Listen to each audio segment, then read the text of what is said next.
It's dose. Hey, let's go. I got that pride in me. I got that dog in me. I got my dogs with me. You know where you can find me. I got that pride in me. I got that dog in me. I got my dogs with me. You know where you can find me. Hillside, hillside, hillside, hillside, hillside, hillside, hillside. Check me out. Let's go. Look, leaving no doubt, going all in. Business and ladies keep calling. Look at my schedule, it's filled in. For the right price, we can make sense. Never been a fan of the hate. Protect myself thanks to the maker. On the grind, call it running routes. Moving real smooth while we counting paper. Hillside, hillside, hillside, hillside, hillside, hillside, hillside. Hillside, hillside, hillside, hillside, hillside, hillside, hillside. What you know about them bears? All the ops we running through. Sylvan Hills, what it do? Winning, what we gonna do? I'm a ball hog, got swift attack. I've been a winner, I stick to that. Team player, been a Mac, recognize past, then get the sack. Bears grinding at the line of scrimmage. Do our thing, see the end zone. Fourth quarter, it's time to finish. We coming hard, bring the win home.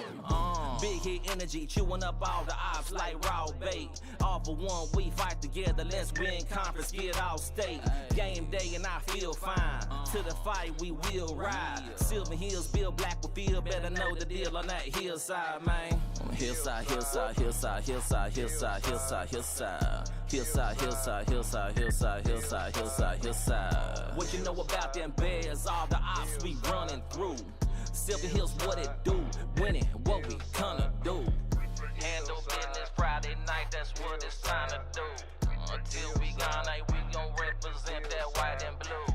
Handle business Friday night, that's what it's time to do. Till we gone, we gon' represent that white and blue.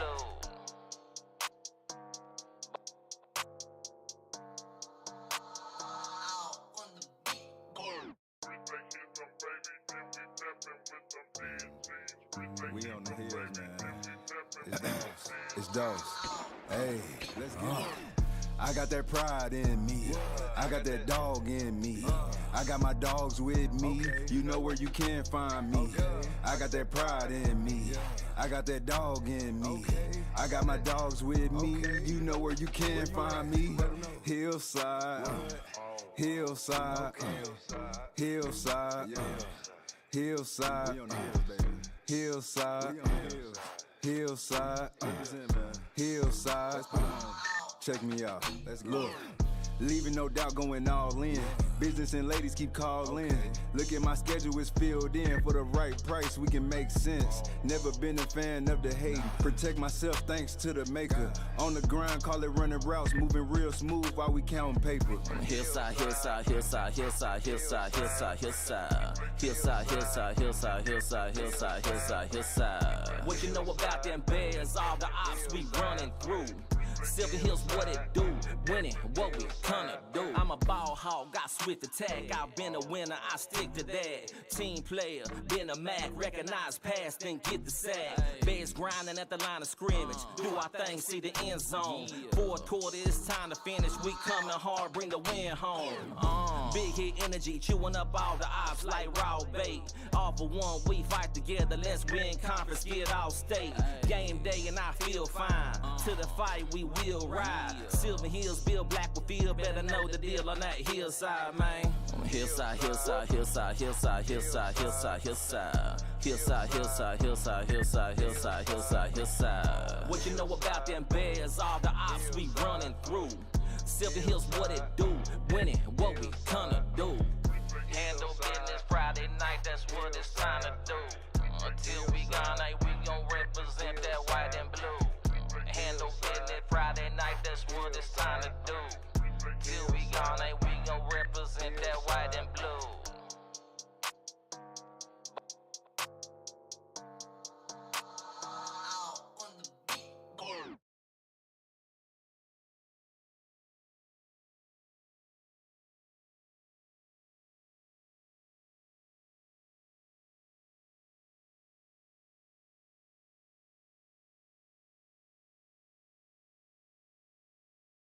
Good evening, Bears fans, and welcome to the Sylvan Hills Sports Network presented by Natural State Sports. My name is Dylan Davis. On production tonight and my color commentary is going to be Will pulling some double duties for us tonight. And as always, on the camera we have Valerie Haley. It's senior night here in Paragould, Arkansas at Greene County Tech High School. Nice temperatures for a Friday night football game. And, we got two teams here that are playing for not much else other than pride. Greene County Tech 1-8 on the season. Sylvan Hills 0-9. Will, how you doing tonight? What do you think about tonight's game? Well, it is a beautiful night out. In the 2 years that we've now done Sylvan Hills football, this may be the first night of actual nice fall weather for a football game. Yeah, it does seem like we've had a lot of 85, 90-degree games. But, yeah, we got some fall weather in here tonight. It ought to be a beautiful night on senior night here at Greene County Tech. Looking around at some other games going on in the conference, there's a big one tonight in the 6A as Little Rock Christian travels to Greenwood. Those are two teams fighting for the West title. The winner of that game will be your 6A West Conference champion and the number one seed in the playoffs. So that's a very important game in the 6A Conference tonight going on at Greenwood. We'll definitely keep an eye on that one for you. Other games in the 6A East is you have Little Rock Catholic. They're on the road at Marion. Marion, you saw beat Sylvan Hills Bears last week in what was a competitive game early, but Marion started to pull away and showed that they were a pretty good football team. They looked pretty impressive in that second half. However, Hootens does favor the Catholic Rockets to go on the road and come away with the victory tonight in that one. That one I don't know about. If Marion's quarterback can do, I know Catholic's defense is very stout, but if he can get his running game going, I can definitely see Marion winning that game because they're playing for playoff seeding right now. So, they're wanting to make sure to go out on a bang in the regular season, get the highest seed as possible. So. Yeah, I agree. That's a long trip for Catholic. And, we saw it last week. Marion, they're big. They're physical up front. I think I like Marion at home in this cold weather getting their running game going against the Rockets tonight. Moving on, we have West Memphis traveling to Searcy tonight. Hootens favors the West Memphis Blue Devils in that one. Again, those are two teams we've played this season. So we're going to go to the national anthem. Okay.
Now, ladies and gentlemen, if you would please join me in reciting the Pledge of Allegiance. I pledge allegiance to the flag of the United States of America and to the republic for which it stands, one nation, under God, indivisible, with liberty and justice for all. Please remain standing for a moment of silence and while the color guard departs the field.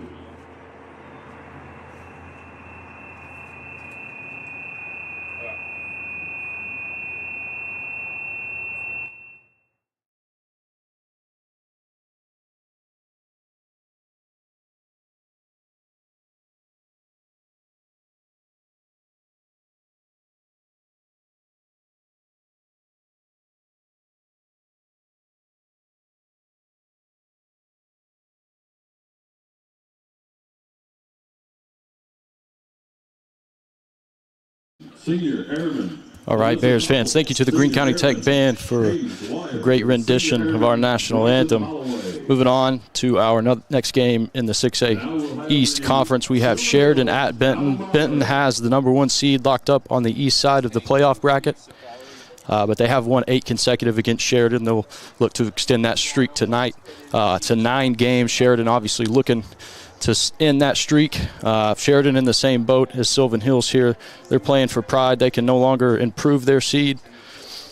I look for Benton to continue their winning ways, continue their good season, and finish conference undefeated. Benton rolls tonight at home against Sheridan. Moving on to Jacksonville, traveling down south to El Dorado. Jacksonville, they've been a much better team this year than what we saw last year. You've seen some improvements with that program. However, traveling down to El Dorado, we saw them just a few weeks ago, how explosive that offense can be with, the very well-known coach Chris Hill on that sideline there. I think El Dorado wins that one. Hootens favors the El Dorado Wildcats as well. So moving on to our game, Sylvan Hills at Greene County Tech here. Last week against Marion, this Sylvan Hills team, they played tough and they played pretty well in that first half. Against Marion. Things got out of hand in the second half, but at one point, Sylvan Hills was leading that game 16-3 in the second quarter. So, they showed that they can play with some of the more elite teams in this conference last week. And it's a matter of just eliminating some of these game-changing, game-altering mistakes that we've kind of seen from the Bears that they just can't recover from. Last week, Tyler Hampton had played well early, and he throws the pick 6. And really, the Bears could never get it going again after that. Marion went on to roll in that game to a 61-22 victory. So, the Bears do have positives that they can draw on that game last week. It was maybe the most explosive their offense had been all season. We saw 2 long pass plays from Hampton to Josiah Rainey. Had a great football game as well.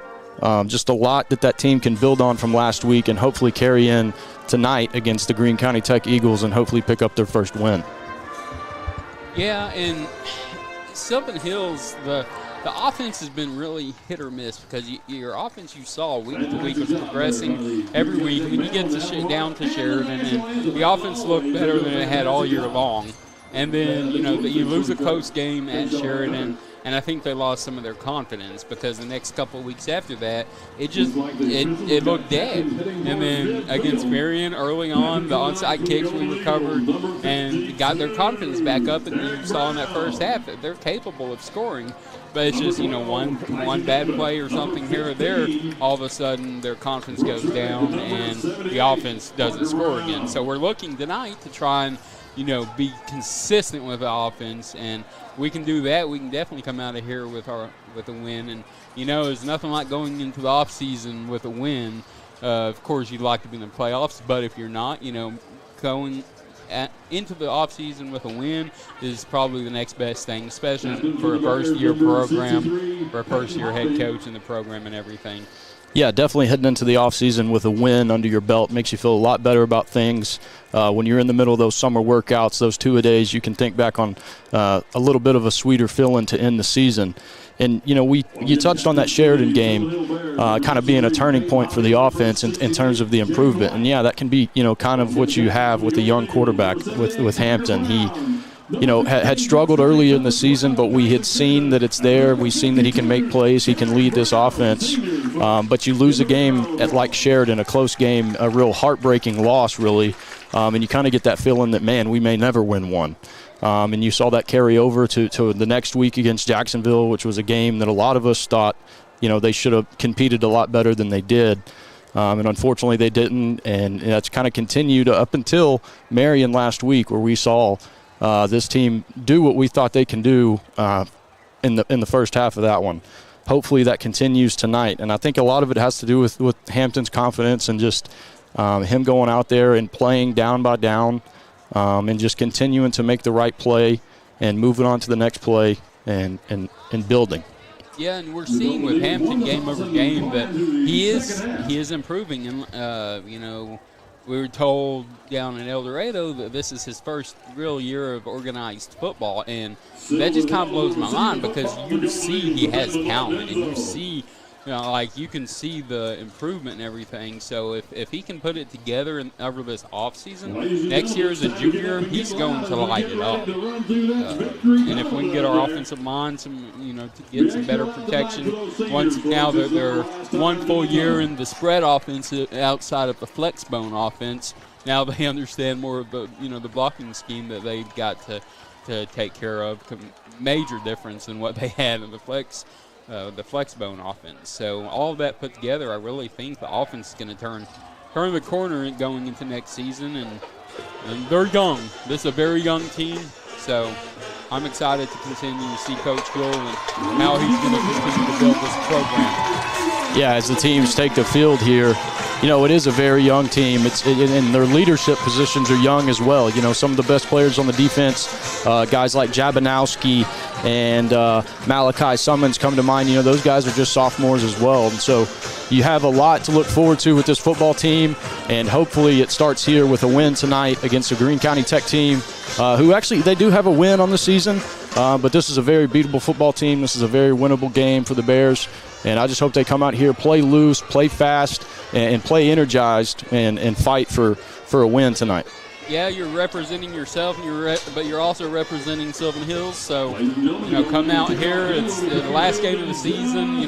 Play for your senior. Play for your teammates that are never going to be able to put on the Sylvan Hills uniform again.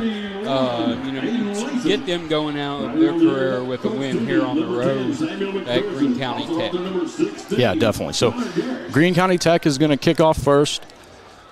They are going to defend the north end zone. Sylvan Hills is going to receive this ball and defend the south end zone. I do want to say a big thank you to Akel's Wholesale Flooring. They've been our halftime sponsorship since the beginning of last year when we first launched the PCSSD Sports Network, so we greatly appreciate them. Visit any of their 3 locations between Little Rock, North Little Rock, and Maumelle. Let them take care of all your flooring needs. So Greene County Tech comes out with an onside kick, and we'll see who recovered it, but it looked like Greene County Tech was offsides. I don't see a flag. There is a flag. Okay, they got him on the far side of the field there. Yeah, this is going to be offsides on Greene County Tech. They tried to surprise us. Yeah, a little misdirection as to who was going to kick that one, and they took too many stutter steps, and their gunners were 5 yards down the field by the time they kicked it. So we're going to try that again, this time from the 35-yard line. See, that's what happened last week. They didn't throw the flag until afterwards. Right. So the Bears are going to keep the hands team out there for now. We'll see if Greene County Tech wants to stay aggressive here.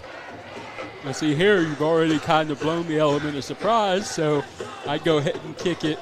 They may not kick it deep because, we've seen the explosiveness, but at least would kick it. All right, the Bears have no one back deep. Okay, they're going to send Rivera back now and Joseph Thompson. Okay, we're going to go back to our regular return formation here. Thompson and Rivera with their heels at the 10-yard line. 15. Thompson's going to catch it at the 25. Works to his left. Can't find much room on the left side, and he's brought down at about the 33-yard line where the Bears will have it 1st and 10. Now, we talked about Hampton's confidence in the pregame, how, we felt he had built and built and built up until that Sheridan game, and maybe he's taken a little step back here and there in spots. I think it starts right here on 1st and 10 on the first play of the game, getting your young quarterback some type of easy completion, get a speedster in space, and just see what happens. Let Hampton get a nice, easy throw out of the gate. Yeah, you go with a slant, just a quick. Instead, it's going to be a handoff. Looks like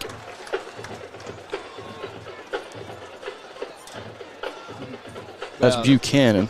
2-yard gain there. 15 on the carry. That is Buchanan. He's brought down by number 6 and Golden Eagles, Tate Ryan. But yeah, we just need to see a little slant or something to get Hampton going. 2nd and 8. Woodard in at the up back. They're going to hand it again to Buchanan. Buchanan has room on the right side. Cuts Cuts outside to the sideline at the 40, and he's going to be brought down by 2 Golden Eagles at the 41-yard line. What a gain right there for Buchanan. A 9-10. See, that's why we're up here and not down there making the calls. Right. That bounce out to the right side there by Buchanan, and a cut right there at the 45.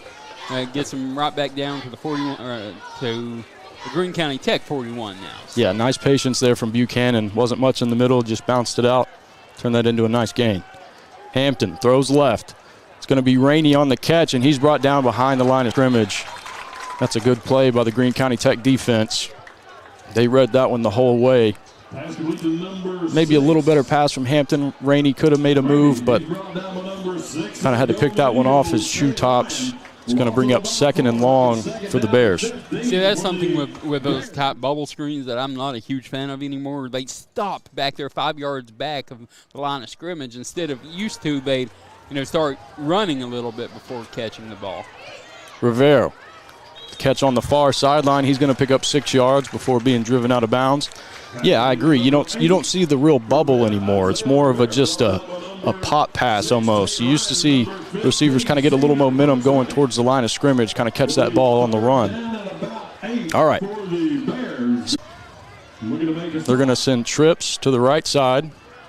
I figure this is probably 2-down territory because of where we're at on the field. Buchanan to the right of the Hampton. Hampton looks right. Throws. Long pass overthrown just a bit off the fingertips of number 14, Christian Fields. We saw him make an awesome catch last week. Can't come up with that one as that one's just a little high from Hampton. That's going to bring up 4th down. And, yeah, like you said, Coach Hull is going to keep the offense out there, at least for now. Kind of in that no man's land here on the 39-yard line. Too far for a field goal, too close to punt. So we're going to go for it here on 4th and 8. Hampton takes the snap, looking deep, pulls it back down, rolls to his right, and he's just going to throw it away. It's going to be a turnover on downs, and Greene County Tech is going to be 1st and 10 at their own 39. Hampton didn't have anyone open, but that's one you'll learn as a young quarterback that on 4th down you have nothing to lose there. You throw an interception, it kind of works like a punt for you. But he throws it away. That's not the worst thing that could happen for a young quarterback there. 1st and 10 for Greene County Tech. See if this Bears defense can come out and get a stop.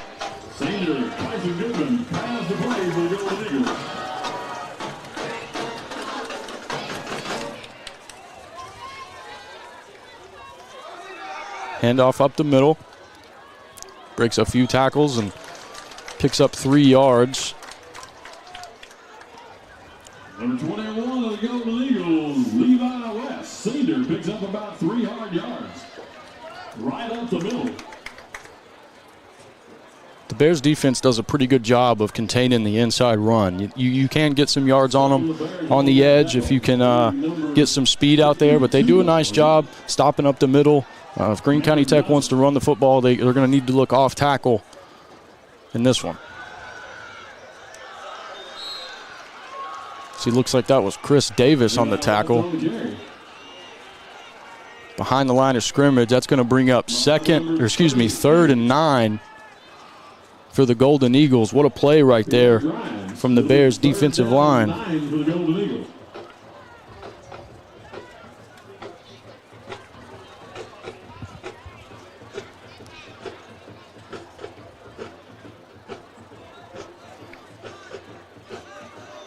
All right, 3rd and 9 for the Golden Eagles. They come out with trips down to the left side.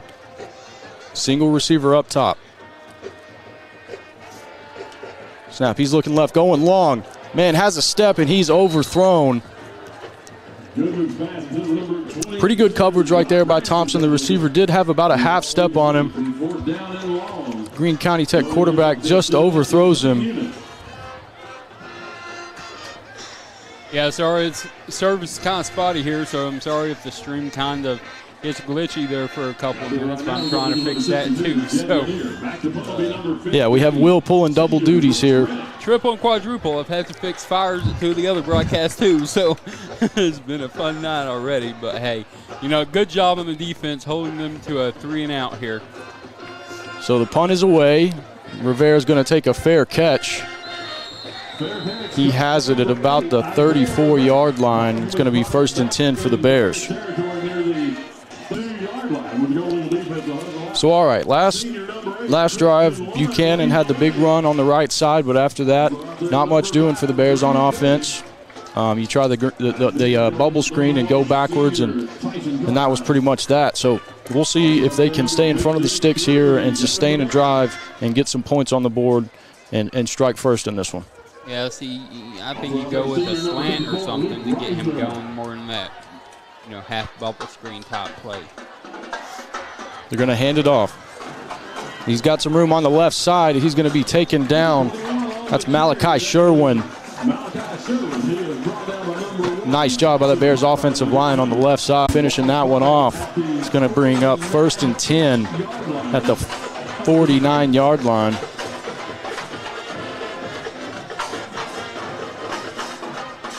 Bears come out in a double set.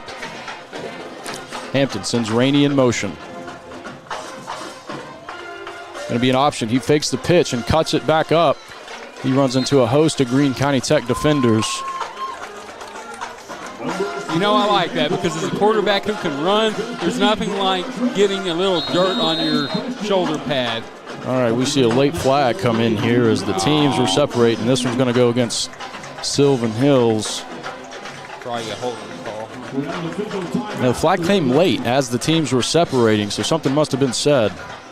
Sideline warning issued against the Bears. Sideline warning against the Bears. So that's no yardage right now, right? That's just a warning? Well, they're going to mark off 15, so this must have been unsportsmanlike conduct. That's not a warning if they're marking off 15, right? Yeah, that's a rough warning right there. I believe the foul was unsportsmanlike conduct. Something must have been said that the referee did not like, so the Bears find themselves in an early hole here, 2nd and about 25. Hampton bobbles the snap, pressure right in his face, and he's going to go down. Yeah, it's tough when you just get behind the sticks that far. The defense pretty much knows what you're doing and can just kind of pin their ears back, and then you throw in a bobbled snap, and it's just not a good recipe for success there. So Hampton did a nice job really just covering that one up and getting what he could. It's going to be 3rd and forever here for the Bears. The scoreboard says 3rd and 27. Well, we know what he's probably going to do here. He's going to hand this off and make sure that nothing bad happens. Oh, no, Hampton going to throw, looking left, pressure. He's going to go down. The ball comes out at the end, and the Greene County Tech has it. 10-5, touchdown, Golden Eagles. And Greene County Tech is going to take a 6-0 lead in this one, as Hampton was pressured and was going down, and the ball bounced off another Greene County Tech defender right into the arms of a defender streaming down the field for a touchdown. Yeah, unfortunately, that's not what we wanted here. They always say 3 things can happen when you pass the ball, and 2 of them's bad. JT Posey on the kick for Greene County Tech, and it is good. So a 7-0 lead for Greene County Tech early in this one. And yeah, that one hurts a little bit there, as it was 3rd and long. The punt was almost a foregone conclusion, and the Bears turn it over, and Greene County Tech scoops and scores to make this a 7-0 game. The Bears are in a hole early in this one. Yeah, the only thing I can say that we can look at from here is the fact that you get the ball right back, like y'all said last week when we had that pick 6 against Marion. turnover. Yeah, it didn't go our way last week, but hopefully this is a new week, new ball game.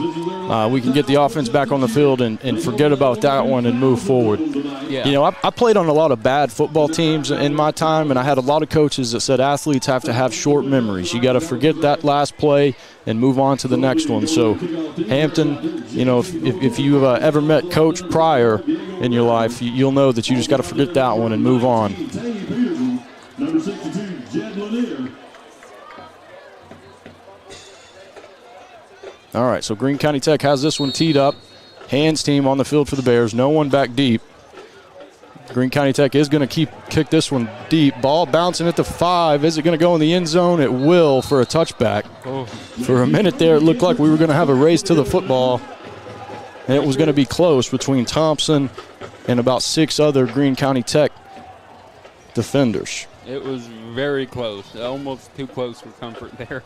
Ball will be brought out to the 20-yard line. And the Golden Eagle defense once again heads out. But yeah, Hampton, you just gotta forget about the last play that you were on the field. It's a new series. It's a new chance for you to go down, score, and get this game tied right back at 7. So,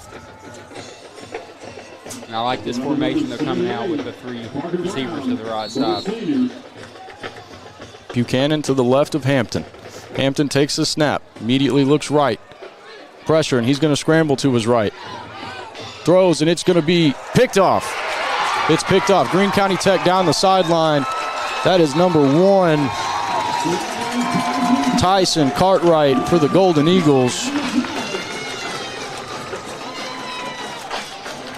Hampton makes a bad decision on that one. Fields was covered up pretty good. You know, he had a window to fit that in there on the sideline, but the ball's a little behind Fields, and it gets picked off. And it's going to be 1st and 10 for the Golden Eagles at the Sylvan Hills Bears 20-yard line. Also out there on the far side, number 16, Connor Garish. The Eagles come out in double set. They're going to send a man in motion. It's Cartwright. They're going to hand it up the middle. He's going to be brought down.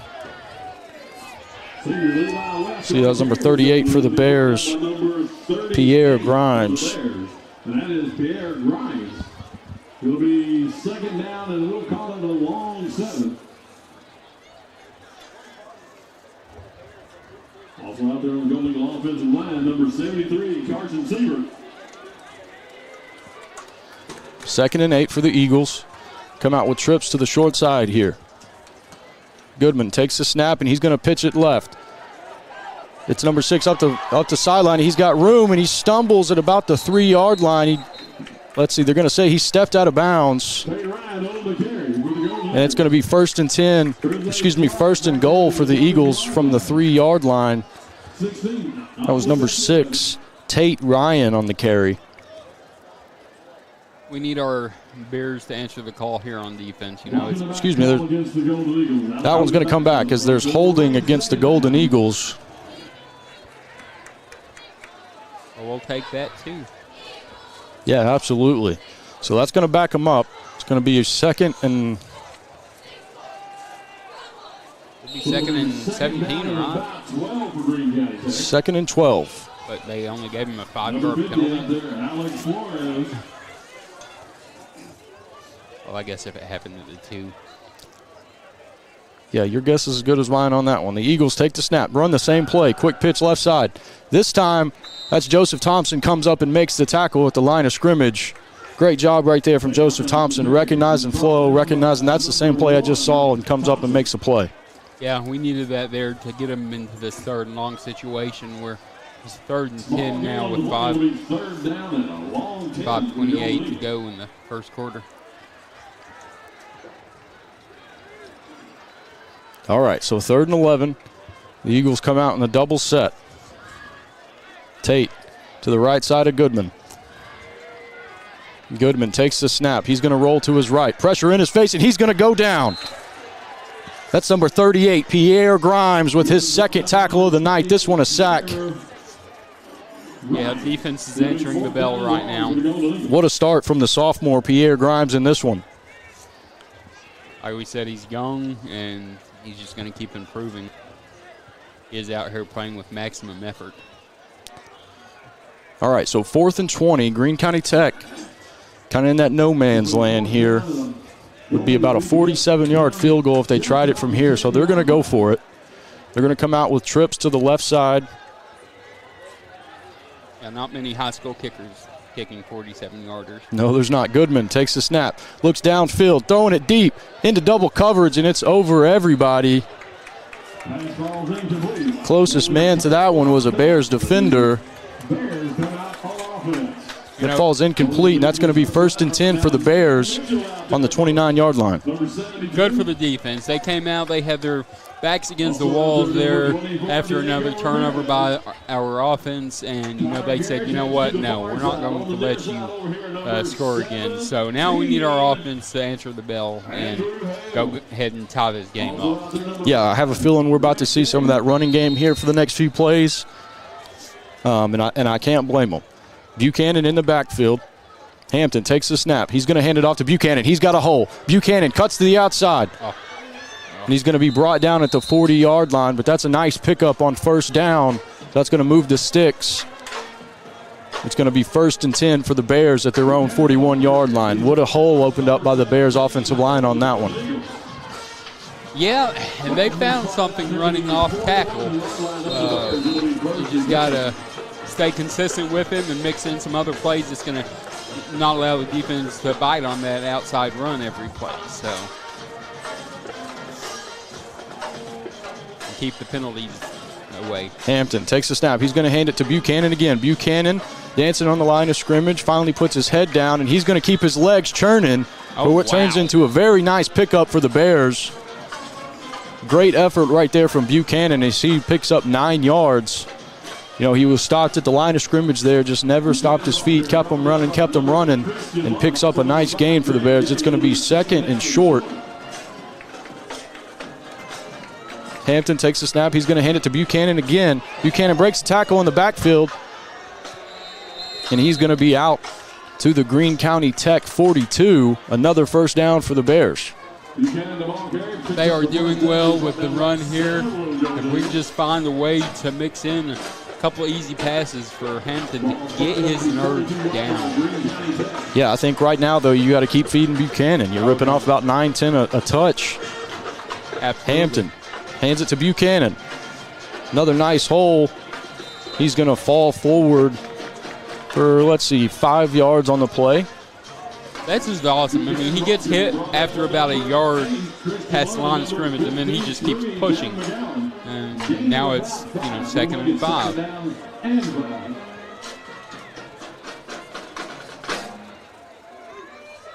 Tell you what, 2nd and 5. Sorry. A little floating snap back there. Hampton catches it no problem and gets it to Buchanan, who picks up another 4 yards. Not sure what happened on that snap. It just kind of floated back there to Hampton. Felt like it was never going to get to him, but Hampton pulls it down and gets it to Buchanan. They pick up another nice gain. Yeah, 3rd and 1 here. That snap almost looked like the center. I don't know. Yeah, maybe hit his leg or something on the way back. Yeah, I don't know. It didn't come out good. But anyway, the Bears have it 3rd and short. You got to assume this is 2-down territory, and they're going to hand it to Buchanan, who's going to be taken down in the backfield. As the Greene County Tech defense was wise to it on that one. Now it's 4th and 3 here. That was number 8, Christian Lund, for the Golden Eagles.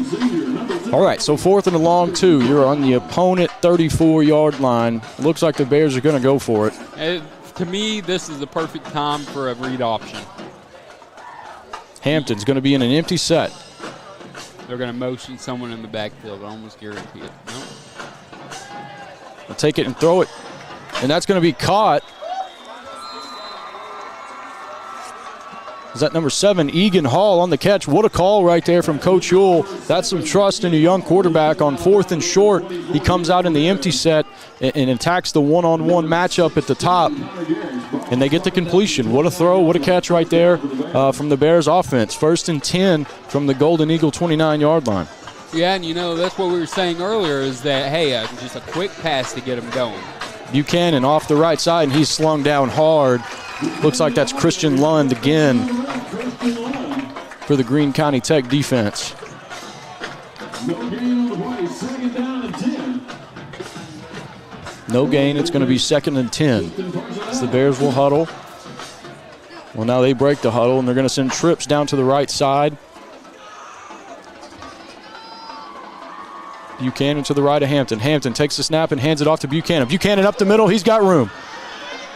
He's brought down at the 21-yard line. Another nice run from Buchanan, and that's going to set them up 3rd and manageable here,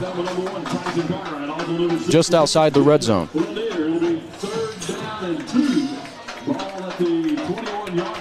I don't know about that spot. I feel like we're more closer to 3rd and a half yard than 3rd and 2 based on where Hampton got tackled. But, hey, you know. We'll give him a break. It's still the first quarter, so we'll let that one slide. Another bad snap. Hampton catches it and hands it off to Buchanan, and he's brought down for no gain as it's going to be 4th and short. Again, another snap that just kind of floats back there. That's going to be the end of the first quarter for us. I'll take a quick break, and we'll be back for the second quarter of action. Thank you.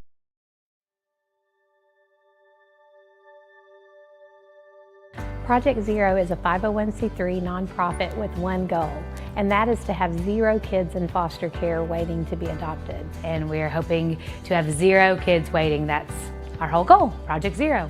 It means no kid is forgotten, and there are people always fighting for kids to find their forever family, no matter how old they are.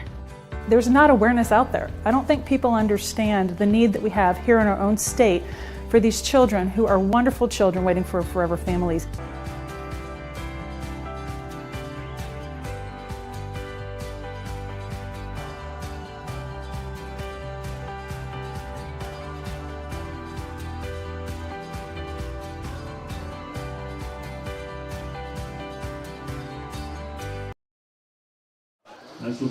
All right, Bears fans, we're back with your second quarter of action here as we start with the big play. It's going to be 4th and about 3 for the Bears. Well, they need to fix the in-stadium clock because it says 10 minutes.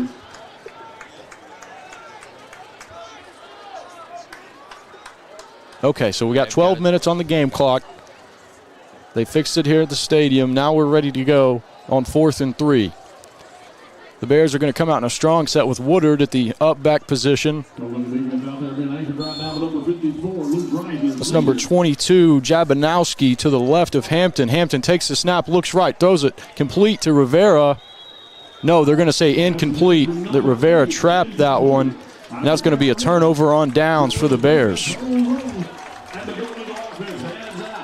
But again, he's giving his sophomore quarterback the vote of confidence from your offensive coordinator and your head coach, and saying, hey, we're trusting you on a 4th and 2, 4th and 3 to come out, throw the ball to get the completion. And that time it just didn't happen, but yeah, a low throw, but that's a catchable ball right there. I think that's one Rivera would like back.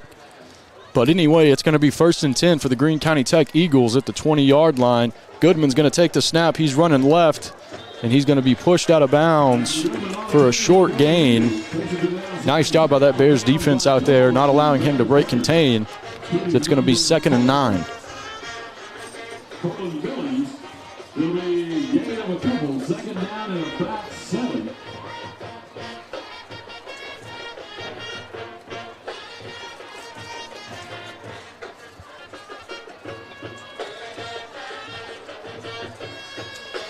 Goodman with trips to the left. Takes a snap, and he's going to hand it off. The running back cuts back at the line of scrimmage, and he's going to be brought down for a short gain. I tell you what, our defense is out here to play. The defense is playing hard. They're flying around. They're hitting. A lot of energy on the defensive side of the football tonight. They're coming out here ready to win the game, so we're just hold them here, get the ball back, and with decent field position, and tie this game up. All right, big 3rd down here for the Bears defense. 3rd and 7, 3rd and 6. Goodman, they're in the pistol set here. Goodman takes a snap, and he's going to throw it quick. It's going to be complete. Nope. That ball's out. That ball's out. They're going to wave it incomplete. They're going to wave it incomplete. That's probably the right call because, I mean, I don't think the receiver actually had control of the ball ever. So Yeah, bang play there. You know, that's the old NFL. Did he make a football move or not? Yeah.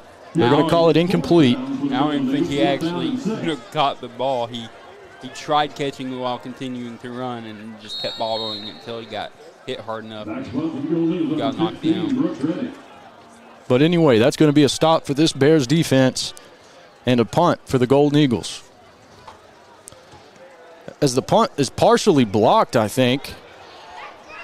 And it's going to be down at the 34-yard line of the Golden Eagles. A decent field position here at the 34. You know, we've got 66 yards to go for pay dirt, so let's go. The running game may have went to the well a little bit too much on the last drive and everything, but I think that we're showing that we can run the ball. So if we can just find the way to sprinkle in some of those short passes and get them completions up and everything for Hampton, we're going to see the offense, I think, really start to take off. Yeah, head coach for the Golden Eagles is upset. There was no roughing the kicker on that one, but I think that ball got partially blocked, unless my ears are deceiving me here. But 1st and 10 for the Bears, and it's Buchanan again on the right side. He's going to be hit about the line of scrimmage as a penalty flag flies. It's going to be a minimal gain for the Bears, but we'll check the penalty. Maybe it's a face mask. I doubt it's probably a hold, but yeah, it's going to be holding against the Bears. So that's going to back them up 10 and put them at 1st and 20. I mentioned earlier, you can't have penalties, and especially on the first play of a new drive. You know, that's tough. You're just already backing yourself up. And there's not many plays to get out of 1st and 20. Very few plays on that section of the playbook. So the Bears are going to come out in I formation, tight end to the left side. Woodard at fullback, and he's going to pitch it to Buchanan. Buchanan cuts up. And that ball's on the ground, picked up by a Golden Eagle. And they're going to say it's Golden Eagle football. 1st and 10 at the Bears' 23-yard line. Well, we're going to have to ask our defense to stand up again here. Yeah, look, just almost like a clean strip there in the pile-up. As Greene County Tech was running with that one again, but fortunately they were tackled, and it's going to be 1st and 10 at the 23-yard line. And you said it, this Bears defense is put in a tough spot again. We're going to ask them to come up big for us. And they're going to continue to do it. I just got to work on ball security on offense, man. 3 turnovers here in the first quarter, or, well, this second quarter, so first half. Goodman trips to the right. He's going to hand it off, and that ball's on the ground. Still on the ground, fighting for it. The Bears say they have it, and it is going to be Bears football. There you go. See, defense comes up big again. Great play from the defense there. So it looked like the running back never had a firm handle on that one. And that's going to be 1st and 10 for the Bears. Man, what a break right there. Yeah, and the defender, his head popped right on the ball. And they were able to just go right. Yeah, I mean, he hit him, and that ball came right out. So good job by the defense. Now we got to practice ball security and move down the field here. All right, so Woodard at the up back. Hampton takes the snap, and he's going to hand it off to Jabanowski, who's going to cut back to his left, keeps his legs churning, and he's going to pick up 8 yards on the play. A nice run from Riley Jabanowski. Haven't seen a ton of him at tailback this season. I understand that's what he played at 8th and 9th grade primarily. He's been on the defensive side of the ball for the most part this season. Looked pretty good in his few carries tonight. Yeah, Sherwin coming back from injury. Hadn't he been injured for the last couple of weeks? I believe you're right. I believe that's correct. So maybe having Jabanowski out there as well is going to kind of help bring Sherwin back a little bit too. Hampton going to throw it deep. It's to Fields and just overthrown. Fields was double covered, but he had a step. Hampton just can't drop it into him. And that was, I mean, double coverage. In those situations, it's literally a 6-inch difference of where you can drop the ball and where you can't. And Luckily, it was just past the reach of anyone. But I like that play call. 2nd and short. If you don't convert, you come back here on 3rd and short. You give it to Jabanowski, who plows forward for a first down and breaks a tackle, and he's going to pick up 10 more yards. What a run right there by Riley Jabanowski to set up the Bears 1st and 10 at their own 42-yard line. 38-yard line. Yeah, you're seeing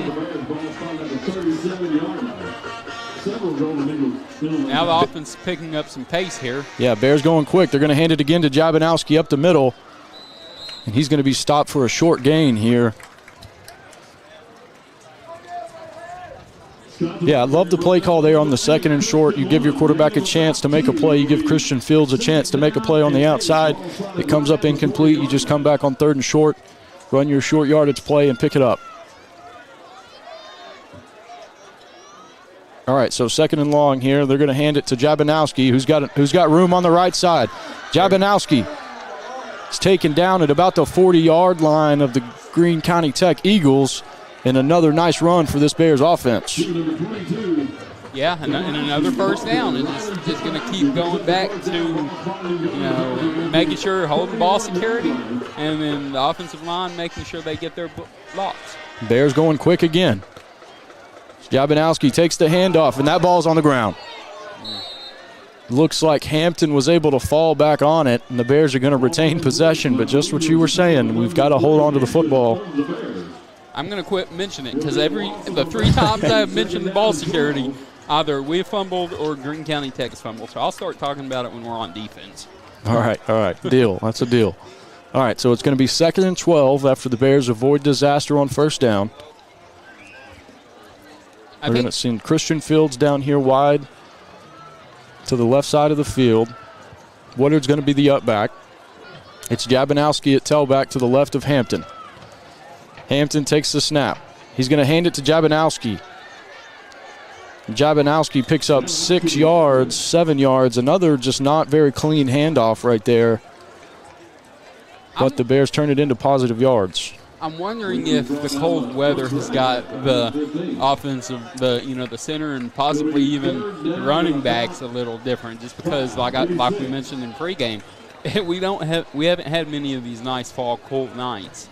I'm wondering if maybe that harder ball in the cold weather is an issue. Yeah, the ball definitely does stiffen up a little bit when you get below 55 degrees or so, but. I don't know. It's just no excuse for it. That's right. So Buchanan back in at tailback. Hampton, high snap. He's going to hand it off to Buchanan. Buchanan cuts up, and he's going to have a nice gain. Short of the first down, it's going to be 4th and about 1.5 yards. Kind of in that no-man zone. This is a go for me. We'll see what Coach Huell likes to do. Yeah, and as much as we've had success with the run right here, and we've seen the pass as well, but almost don't want to go back to the well too much on this play. They hand it off to Jabanowski, who plows ahead. It's going to be real close. I believe the official on the far side of the field, his spot's going to give him a first down. It's right at the marker, and yeah, they're going to move the change. It's going to be 1st and 10 for the Bears as they move the sticks again. By the nose of the football. 6 minutes and 30 seconds left to go in the first half. This first half is going by fast. We're all running the ball. Hand off to Jabanowski. Breaks some tackles in the backfield. He's going to be brought down for a gain of about 2 yards, 3 yards. Again, another hard run for the Bears, and a flag flies late again. It's the same situation we saw in the first quarter when the unsportsmanlike was given out. We'll see what this call is. It's going to go against the Bears, it looks like. Another unsportsmanlike against the Bears. Coach Huell's halfway on the field, and he's going to bring Jabanowski off. I guess that's who that went against.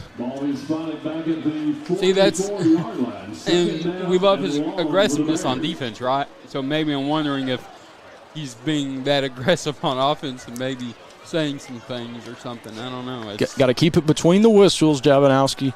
Keep it between the whistles. It's Coach Houle, he's having a conversation with the head official over there at the 50-yard line, right on the number. Second and 23. Coach Houle seems to like the explanation he got. It's going to be second and 25, second and 23 for the Bears. Hampton, option right side. He's going to pitch it to Buchanan with a lot of room. Buchanan up the sideline, and he's going to be tripped up and go down. Oh, they're going to mark him short of the first down. Yeah, but not by much. I thought he had it, but he's going to be short. It's going to be third and about 1. There's another good running play there from the Bears offense as they continue to find creative ways to get in that running game. You saw it there on the speed option. Hampton under center. The I formation, he's going to hand it to Woodard. Woodard cuts back, and he's going to be wrapped up and drove out of bounds at about the, let's see, the 13-yard line. 43 on the carry. That is Zayden Woodard. I'll take it. That's a little fullback dive. You don't get many of that much anymore. Old school I formation and hand it to the first man through. Here we go in the I again. Hampton hand it off to Zayden Woodard up the middle. Just big man football. He's going to pick up another 7 yards. And it's going to be second and 3 on the Bears' 8-yard line. Hampton again handing it off to Woodard. Woodard up the middle. He's going to be down inside the 5-yard line at about the 3. It's going to be first and goal for the Bears. And like you said, I think they're going to line up and run it again. Yeah, big boy football. Here we go, going quick, and Greene County Tech's going to spend a timeout. I said, we're not liking the fact that you can hand it off to your fullback, and he's gotten, 18 yards in the last 3 plays. Yeah. So they don't like that. They're giving up 6 yards a carry to the fullback right now. Yeah, I think you just want to call a timeout just to relax for a second. You know, the Bears ran the same play 3 times in a row. You can get the same play off pretty quick in consecutive fashion there. So it's going to be first and goal for the Bears from their 3-yard line. And, you know, the running game has been working tonight. You know, just hasn't converted to points yet due to some untimely turnovers. But I got to imagine we're going to see 3 runs here on this first and goal from the 3.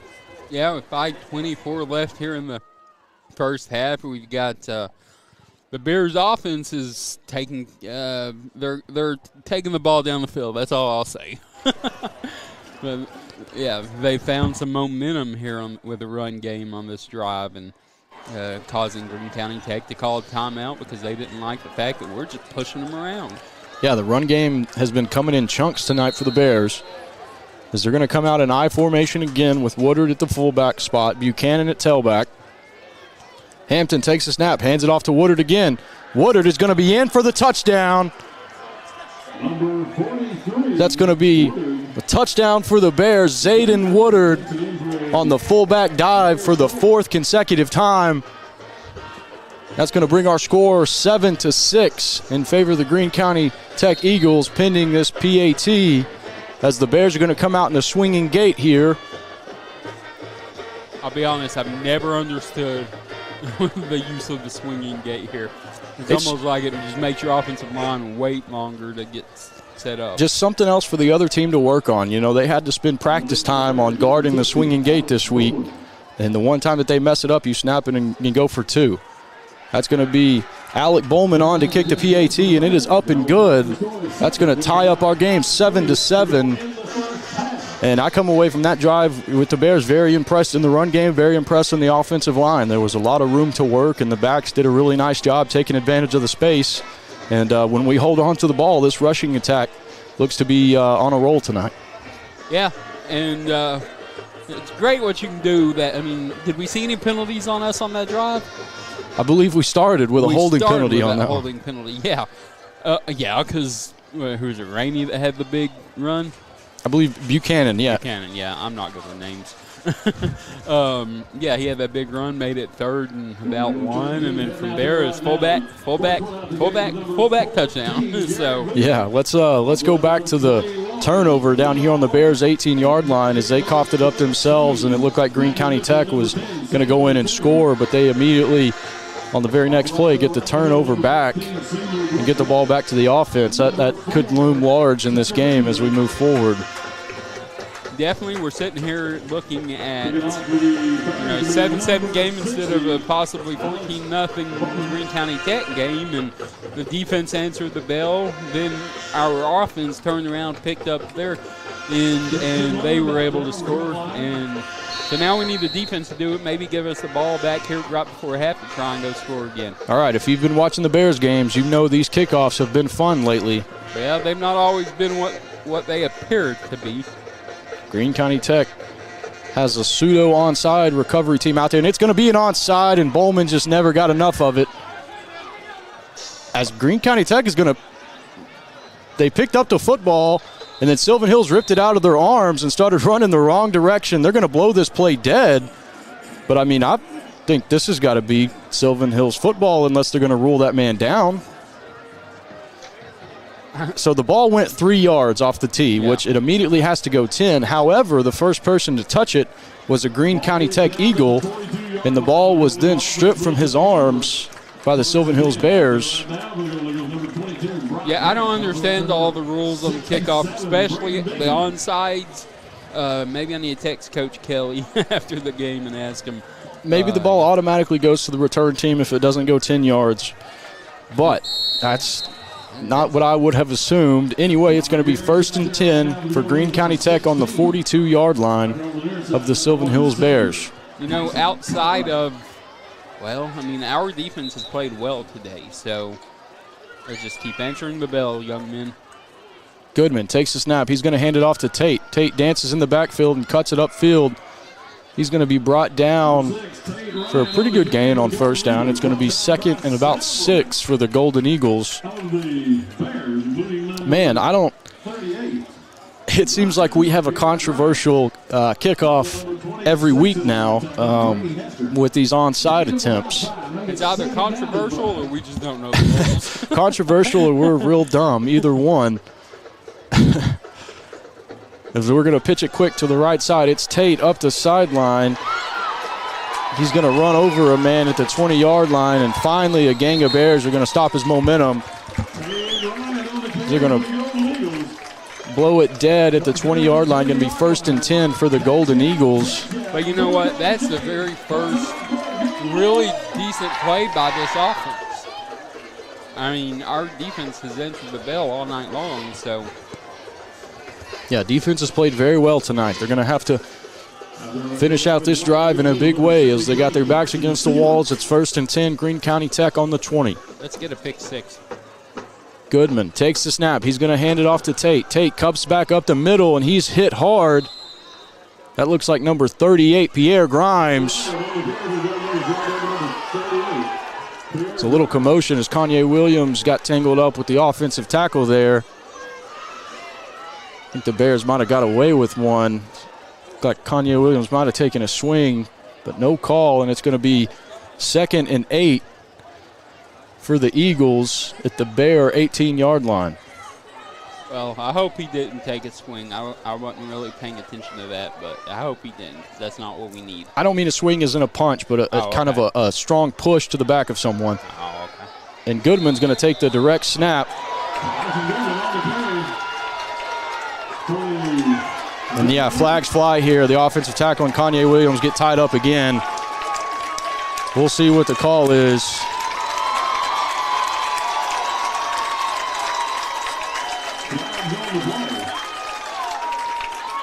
Well, they're automatically going to give the defense the penalty because, you know, it's always the defense that's aggressive, right?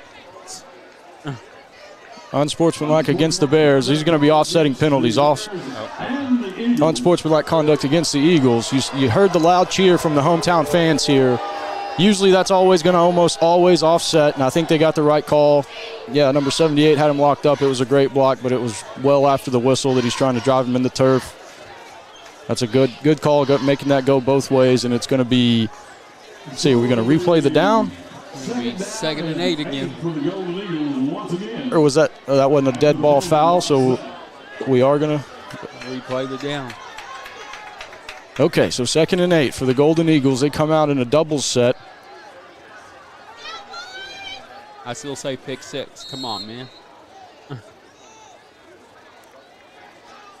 Goodman takes the snap, looks to his right side, throws it, floats it in there, somehow gets through to his man on a little tunnel screen. Going to be short of first down yardage. Okay, so that was third down. So now it's going to be 4th and 4. So, yeah, that was a dead ball penalty. This is where we wish the umpires had mics. Yeah, wish they could talk to us occasionally. Going to be 4th and short, and the Eagles are quick to the ball. They're going to go for it. Pick 6, come on. Or just a stop at this point.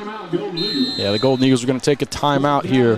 I don't know what kind of field goal kicker they got, but they definitely want to talk this one over, make sure they get the right play call in here for this 4th and 4.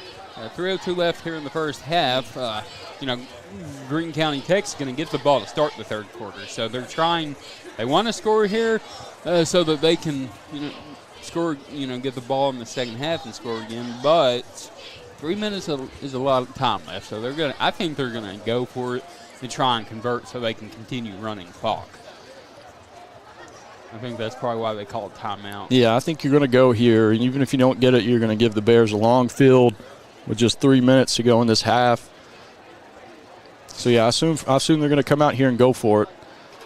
And while the Bears have had a couple of explosive run plays here, it's not an explosive offense by any means. So 3 minutes and 3 timeouts, yeah, that's good to have those timeouts in your back pocket, but it's tough to go. Yeah, it's doable. That's a tall task for your young quarterback. So 86 yards. But it starts right here with the Bears defense on a 4th and 4.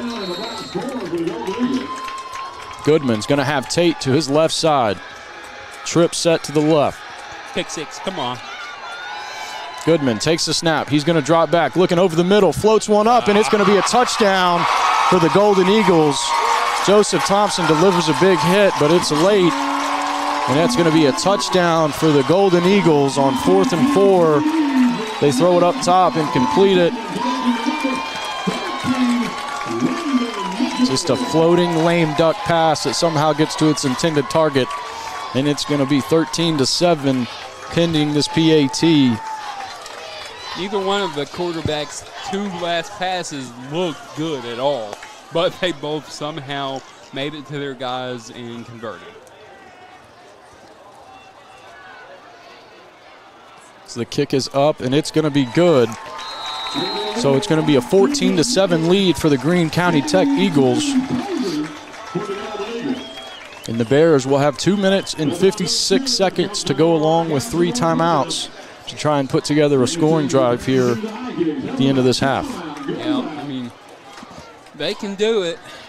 First, you just have to make sure and play a clean drive. You don't want to get behind the sticks eating. About the cheerleaders, not about the dance team as they count out the high kicks. The return team for the Bears is on the field. So the Bears are going to send out the hands team early here. Golden Eagles have yet to take the field. We'll see if that changes.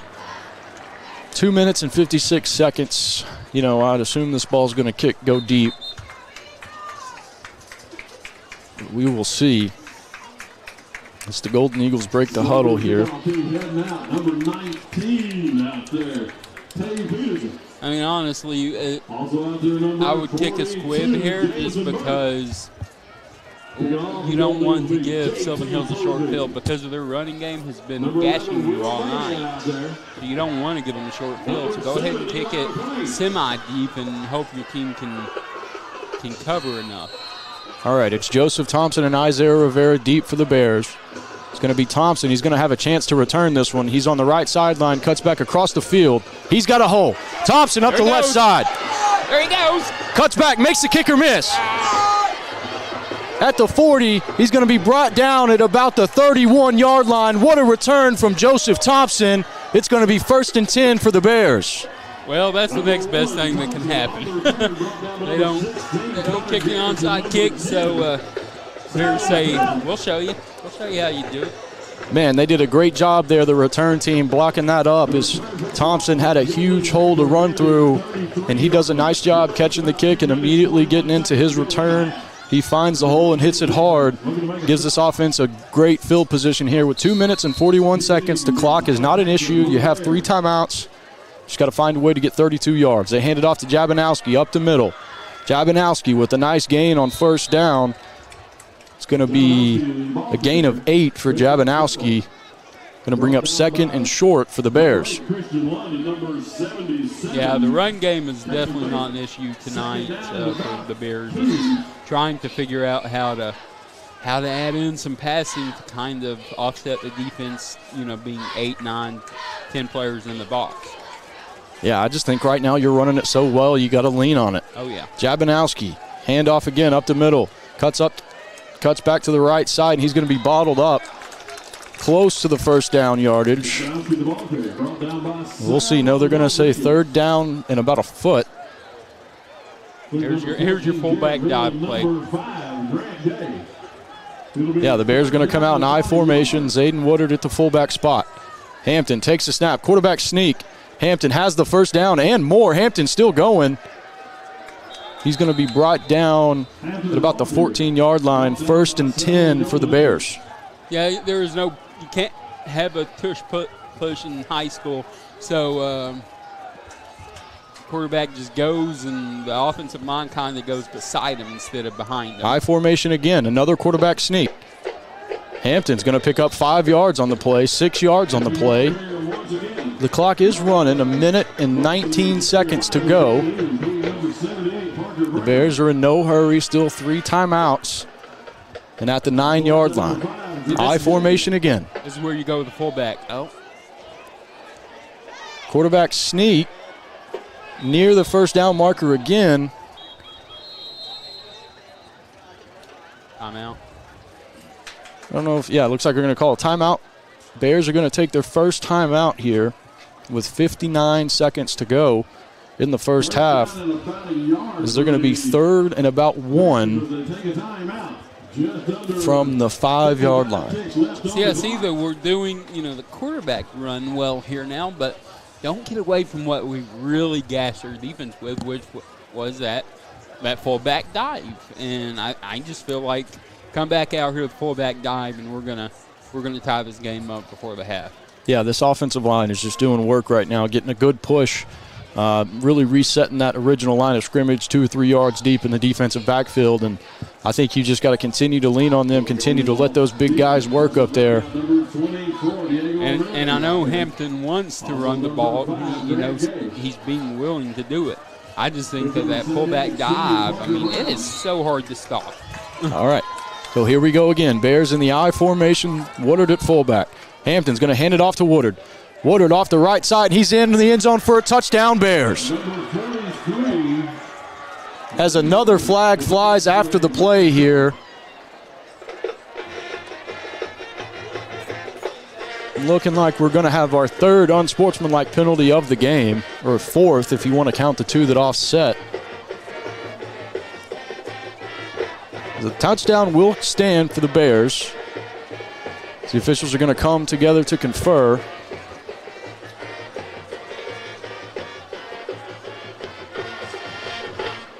We just got to figure out a way to bottle our emotions here, Dead ball foul. Unsportsmanlike conduct against the Bears and unsportsmanlike against Greene County Tech. Those are going to offset. I hope someone's keeping track of all these, because you can't have 2 in a game, right? You get 2 unsportsmanlikes, you're done. We've got a number of players out there with at least 1. So, all right, Bowman on to kick. Snap good. Hold is good. The kick is wide right, it looks like. Yep, and it's going to go wide right. No good. And the Bears are going to be down 14-13 with 55 seconds to go in this first half. And, man, that hurts. We haven't seen that from Bowman a ton this year. He's usually pretty good on those PATs.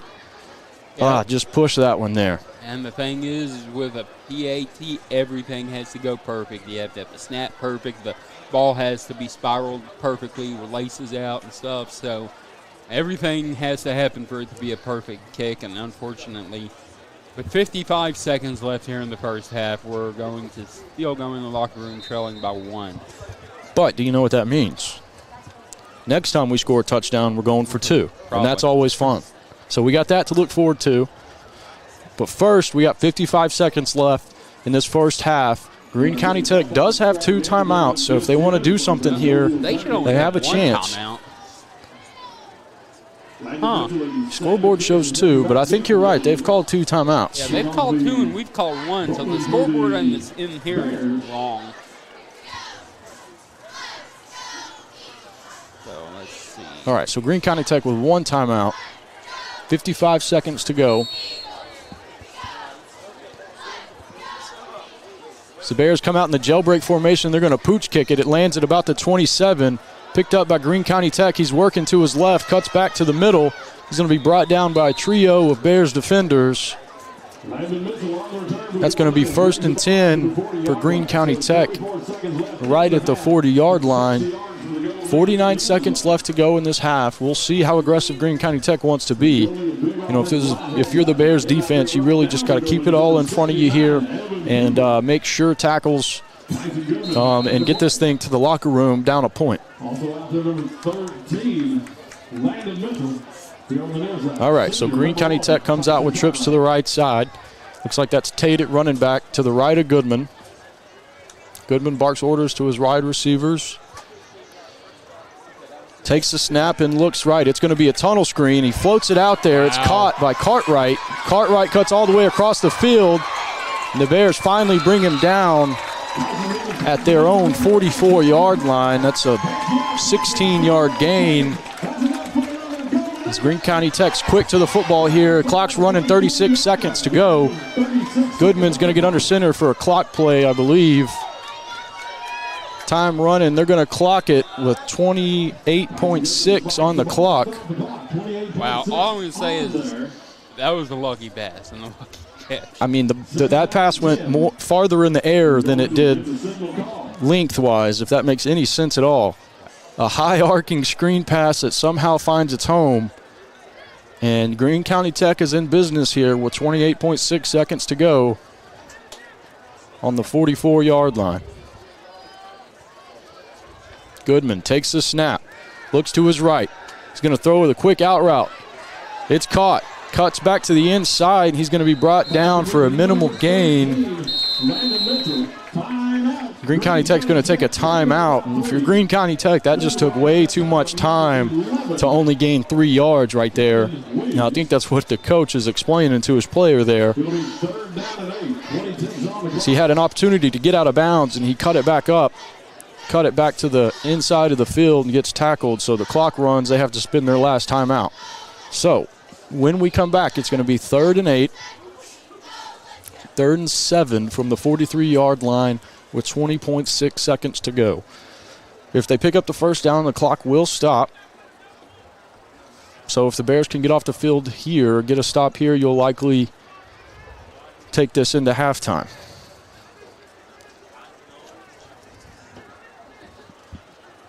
Been a little chippy here in this first half. We've seen, let's see, 5 total unsportsmanlike conducts called. Of course, the one that doesn't offset goes against the Bears. Yeah. 3rd down and 8, Golden Eagles. All right, here we go. 3rd and 7, 20.6 seconds on the clock. Goodman comes out in a double set. He takes the snap and looks left. Scrambles back to his right, and he floats one out to Tate, and it's caught on the sideline. He's out of bounds for a minimal gain. The clock will stop with 13 seconds to go. At what, 4th and 5? 4th and 5, 4th and 6. So they were going for it. Greene County Tech is going to go for it. No timeouts, so. The Bears have four DBs back deep. Screen play, and another one just floats out there. This one falls incomplete. That's going to be a turnover on downs. What a stand from the Bears defense. As it'll be 1st and 10 for the Bears at their own 38-yard line. Now 9.3 seconds left in this game. Got to assume probably something safe here. I think you got to try to at least run the ball the way you've been running it here in this first half. Got to give your running back at least a chance, but got to hold on to the football, and at the very worst, got to get into half here only down 1 point.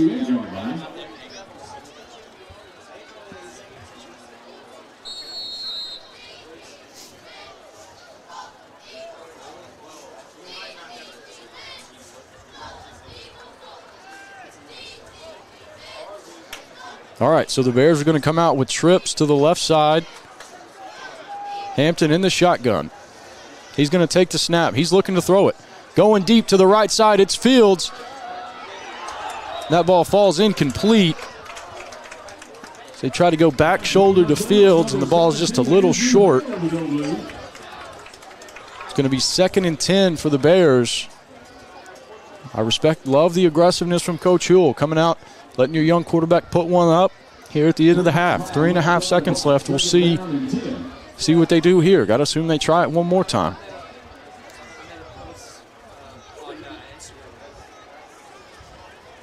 There's some confusion. No, okay, we're just going to take a knee, take this thing into halftime. And so that's going to be the end of our first half. Your score is 14-13, the Golden Eagles. As we're going to take a short break, and we'll be back with your Akel's Carpet One halftime show in just a moment. At Akel's Flooring and Cabinets, we're pulling out all of the stops for the whole enchilada sale. Take advantage of store-wide savings. Carpet, Tile, Cabinets, and more. free installation and padding on all carpets. No interest for 18 months on flooring or cabinets. Sales tax paid. At Akel's Flooring and Cabinets, we make it beautiful For less.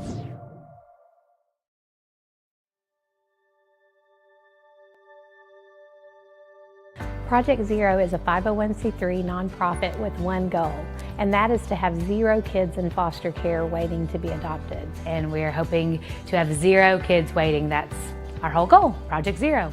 It means no kid is forgotten, and there are people always fighting for kids to find their forever family, no matter how old they are.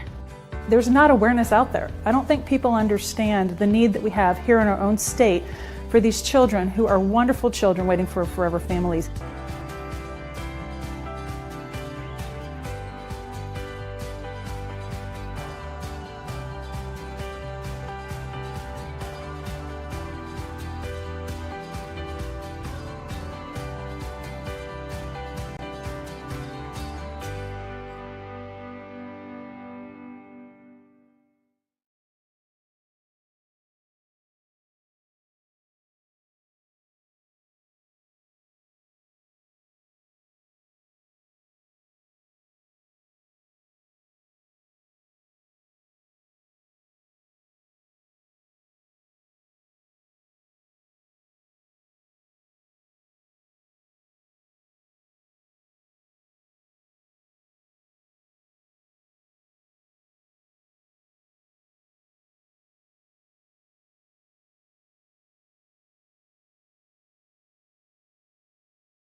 for the Greene County Park Marching Eagle Band. Tonight is a very special night because this will be the last performance of their 2023 show. Everybody's favorite subject, recess. The band is under the direction of Tim Webb, Nathan Anderson, Tim Haney, with additional staff, Allie Gage, Mackenzie Rawls, Evelyn Hernandez, Josh Hustetler, Tanner Tyler. The drum majors are Jared Rogers, Claire Whitlow, and Melanie Gregg. And the band president is Dave Dortch. This show will feature several soloists. Mariah Hollis on flute, Madison Downey on flute, Emmy Thompson on clarinet, Brittany Woods on clarinet, Rylan Tremou on saxophone, Madison Williams on sousaphone, and Michaela Cross on flugelhorn. This show will also feature several color guard soloists, Bailey Williams, Landon Davis, Lily Dial, and Neely Nelson. The band has had an incredible season this year. This band has competed at several competitions and received nothing less than superior ratings from each one. If you look down to the bandstand, you'll notice the impressive table of trophies the band has earned this year. At Cabot, the band earned outstanding percussion, outstanding guard, outstanding music, outstanding visual, superior rating, first place in their class. At Lake Hamilton, the band earned outstanding percussion, outstanding guard, outstanding music, outstanding visual, superior rating, Class 6A Grand Champion, fourth place overall, highest visual score. At the PMMI, the band earned superior rating, outstanding soloist, Michaela Cross, fourth place band overall, Class 4A champions. The Marching Eagle Band competed for the first time at the National Band Competition and received a superior rating. The band earned their way to the State Marching Competition and received a superior rating and third place in Class 6A. The band received their highest score ever with a state with a 89.3. Because of that, each band member was awarded a bronze medal that you can see them wearing tonight. And as you look down at the students without the hats on, folks, that's the band seniors. This is their last performance with the GCT Marching Band. We are so proud of each and every one of them. Thank you for your years of dedication to the band program and making this their best year yet. Now, for the last time this year, drum majors, are you ready? You may take the field for performance.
Welcome, Bears fans, to our Ackles Carpet One halftime show. Before we get started, I'd like to remind you to please visit Ackles Carpet One online at acklescarpet1.com or at one of their many Central Arkansas locations in store. They've been a sponsor of this broadcast for a very long time, and we very much appreciate the good people over at Ackles Carpet One. And if you're in the market for some new flooring or cabinets, please give the folks at Ackles a call. They would greatly appreciate your business. So, to our first half of action. Kind of an up and down half. It was the running game for the Bears has gone absolutely berserk here in the first half of this game. Zayden Woodard has 2 rushing touchdowns, the fullback, and you really look forward to the second half, a lot more of the same, a lot more of the rushing attack and getting guys like Jablinowski and Buchanan the ball in space. Yeah, I'll just say that, if we can make sure and clean up the turnovers in this game, we would be leading this game right now. So it just comes down to some things, just cleaning up some things to get back focused, I guess you could say. Our defense is really answering the bell. I mean, they've only given up 7 points because you've got, the fumble recovery for a touchdown from Greene County Tech's first touchdown. So this is a winnable game. We just have to come out and make sure we're cleaning up those mistakes and everything. Yeah, it feels like, if we clean up some of those turnovers, we maybe have, not only one score lead, but multiple score lead going into half here. So I look for this team to come out in the second half, do a lot more of the same, a lot more of that rushing attack, and just clean up the turnovers. And this is a win for the Bears. It's not a winnable game. This is a game that they absolutely can and should win if they can just come out in the second half and clean up some of these turnovers. You mentioned the scoop and score. Without that, they are leading, 13-7. So, you have a missed PAT in there too, or we'd be tied at 14. So this team has played well tonight. There's been some mental mistakes with some of the fumbles and things like that, some bad penalties that have got to get cleaned up in this second half. But this is a very winnable football game, and I look for the Bears to come out here in the second half and reassert their will on the offensive side of the football and continue with this rushing attack. Agree 100%. I feel like we're just kind of biting ourselves in the, kicking ourselves with the mistakes and everything, because this is a game that we can definitely win, and without that fumble recovery, we'd be leading. So I know we've said it a couple of times here, coming back at the halftime, but it's the truth. I mean, Yeah, and then you look at Greene County Tech's only offensive touchdown. It came on a 4th and 4, a little pop pass where they just kind of caught the defense caught the defense on their heels a bit, and completed an easy pass for that touchdown. So, the Bears defense has really played a good game tonight. They've been put in some tough spots, but they've responded, and they've responded well. They just got to come out here in the second half and clean up some mistakes, keep the ball off the ground, and I think they'll be in good shape to close out this one with a win. We have seen some other things you don't like to see. We've had 5 unsportsmanlike penalties called in this game. I don't know what the deal is with these two teams, but they've been several instances we've walked up after the whistle, and it's just gone a little too long. That's something we obviously don't want to continue here in this second half, as this game has been too good of a football game for it to be decided by something so silly like an unsportsmanlike conduct or anything like that. So I hope both teams got a stern talking to in the locker room, and we come out. We have a much cleaner second half, but the physicality and effort still there.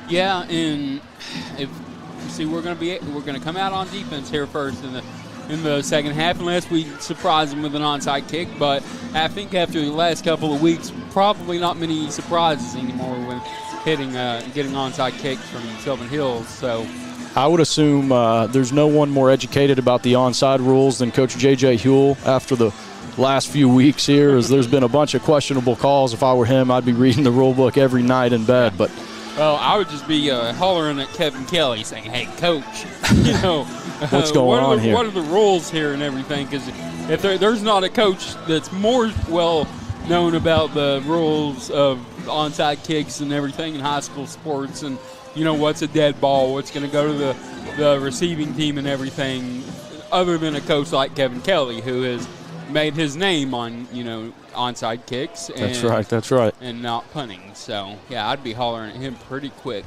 All right, so there's 30 seconds here on our halftime clock. Both teams are out on the field. Greene County Tech is taking their sideline, and the Bears are about to head to their sideline, and we'll be underway here in the second half. I want to thank you for joining us for our Eccles Carpet One halftime show. As always, please visit the fine folks over at EcclesCarpet1.com or in store at one of their many Central Arkansas locations.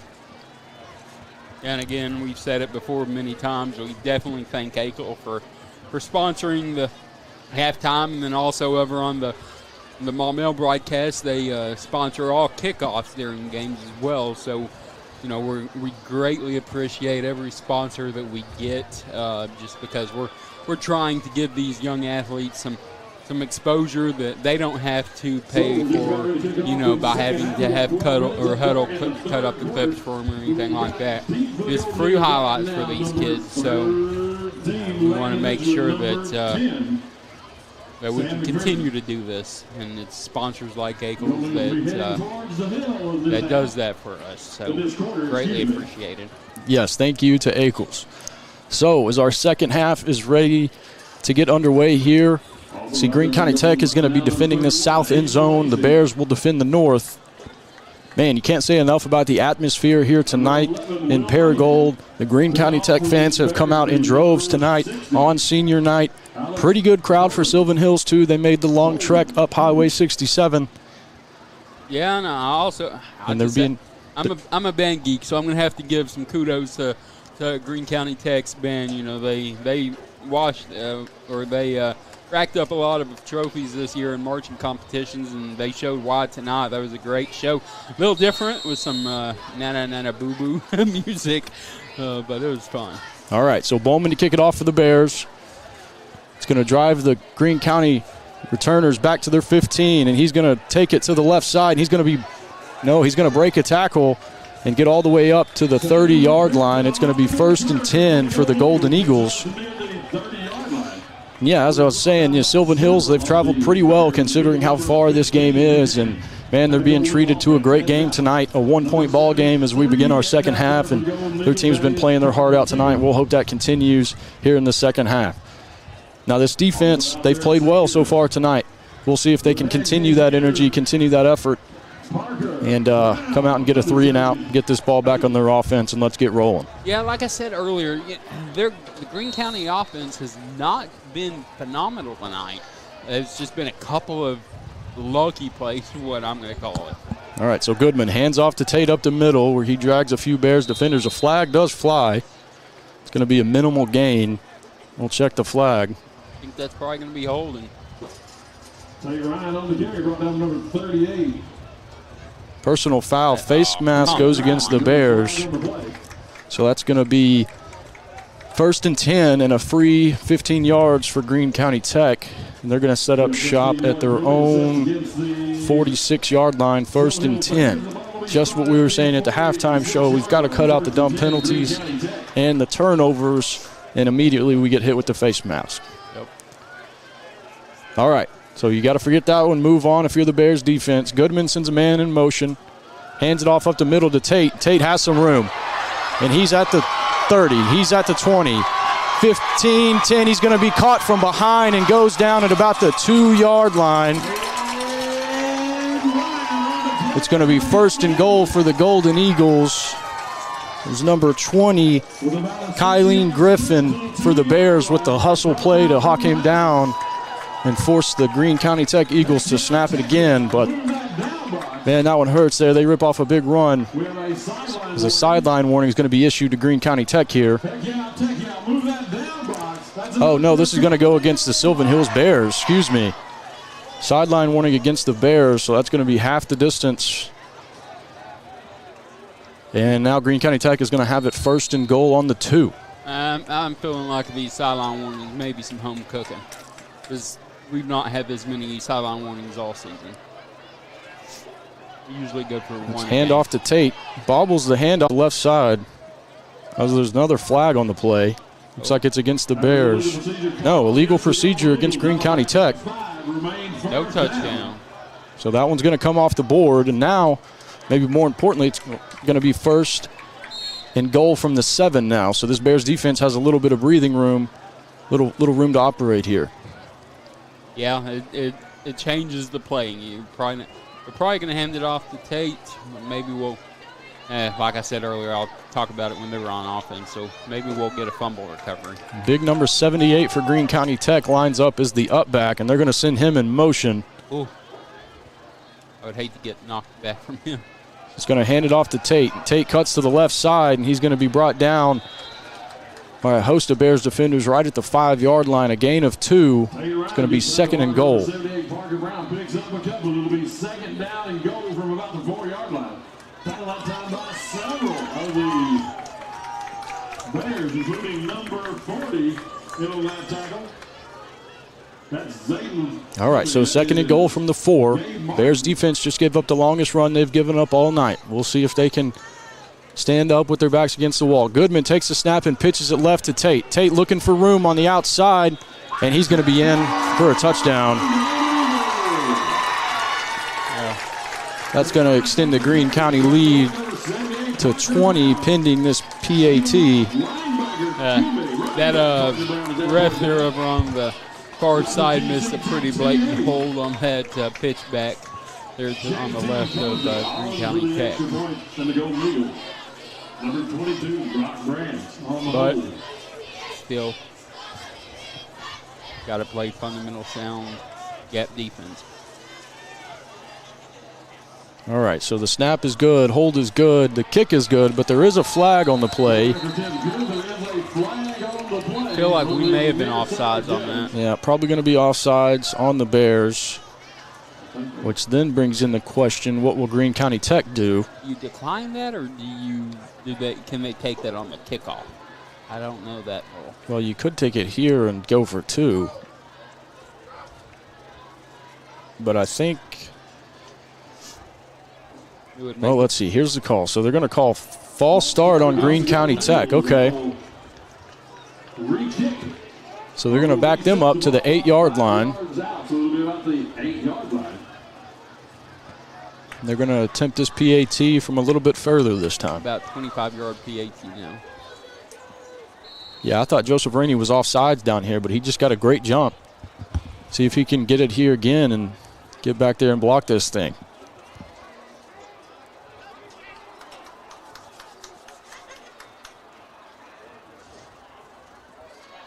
Snap is good, hold is good, kick is up, and it's good. The Bears now trail 8 points here with 10 minutes and 31 seconds to go in the third quarter. It is 21-13, Golden Eagles. Well, all right, Greene County Tech strikes first in the second half. Obviously not how you wanted to draw that one up. Your defense had played exceptional all night long, and they really give up their first big play right there and are unable to come up with the goal line stand. So now it goes back to the offense. And we'll see what Greene County Tech elects to do on this kickoff. They like to do some onsides every once in a while as well. So you see the Bears have everyone close to the line. Also out there, number 19, Tay Peterson. Number 24, Diego Ramirez out there. Number 10, Sam McPherson.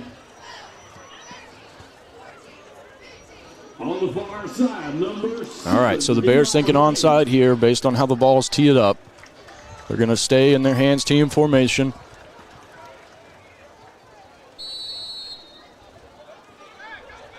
Kick is away. They're going to squib it just down the middle of the field. And again, it is going to roll into the end zone for a touchback. Man, that gets scary when that ball's just rolling back there with no returner back. But it does go into the end zone for the Bears. It's going to be 1st and 10 from the 20.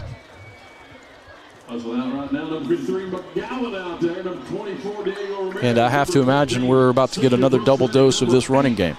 Senior Christian Lund. All right, so Jablinowski in the backfield. Woodard is the up back. Hampton takes a snap. He's going to hand it to Jablanowski, who's going to be stopped for a minimal gain. Going to be 2nd and 9. Stacked up in the middle by several of the Golden Eagles, including number 77, Jason Bateman, also number 78, Parker Brown. Just not much running room on that one. On their side, number 16, Connor Garrish for the Golden Eagles. Gain of about a yard. 2nd down and 9. All right, Hampton in the shotgun. Jablanowski to his left. It's going to be Jablanowski again. Jablanowski up the right side. He's going to fall forward for a minimal gain. It's going to bring up 3rd and 6. And we'll see what we do here with the young quarterback on 3rd and 6. 24-yard line. Need to make it to about the 30 for the first down. The short passing game has been there tonight, and Hampton's completed a few. He's had a couple bad throws mixed in as well, but I think that's an option for you if you want to go that route. The Bears are going to come out, let's see, with a twin set down to the far side of the field. Hampton takes a snap. He's going to hand it to Jablanowski. Jablanowski cuts up field, and he's going to be just short of the first down. It is going to be 4th and about 2. And decision for Coach Huell. I just want to say, give a shout out to the 90 or so people watching. Bears going quick in the I formation. They're going to sneak it. Hampton going forward. I don't know if he got it. Got it. The spot at the top of the field is going to give it to him. Down here at the bottom, I'm not sure. Top of the screens. And they're going to move the chains. First down, Bears, as they again go quick, getting that I formation and skip behind that big offensive line and allow them to push. And that's going to pick up the first down for the Bears. 1st and 10 on their own 30. Hampton, high snap again, gets it, hands it to Jablanowski. The Bears are fortunate there. They get a 1-yard gain as, again, the snap just kind of floats there and Hampton has to wait on it. Got to figure something out with that, with the snap. Man, they're just popping straight up in the air. There have been too many times that Hampton has had to jump up to catch the pass or the snap, and it just totally screws up the timing of handing the ball off and everything. Hampton takes the snap. He's going to hand it to Jablanowski again. Jablanowski hits the hole hard. The ball came out at the end of that one. I think they're going to say he was down. And it's going to be 3rd and about 4 for the Bears. I think that snap was much better. It was a strong snap, and Jablanowski was able to hit the hole hard because that ball got to him right in time.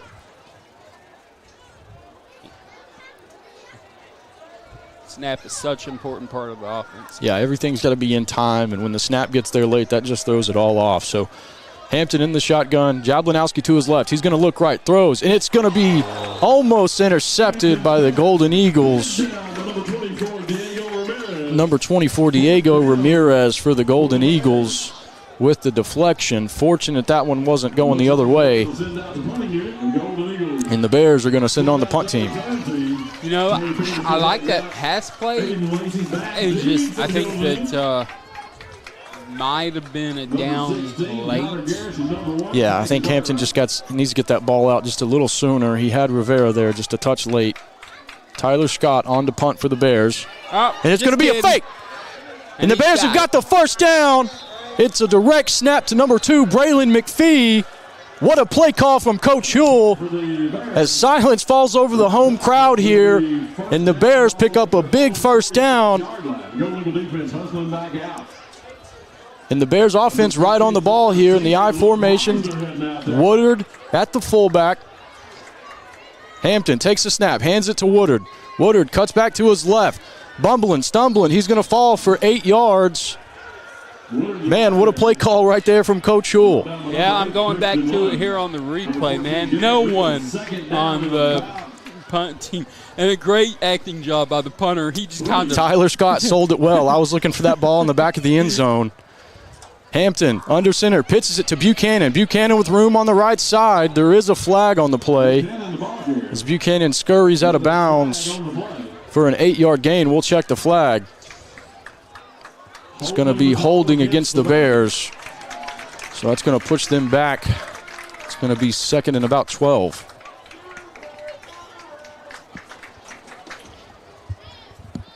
So we'll head back from the point of the infraction. So What a call on the fake punt, though. Yeah.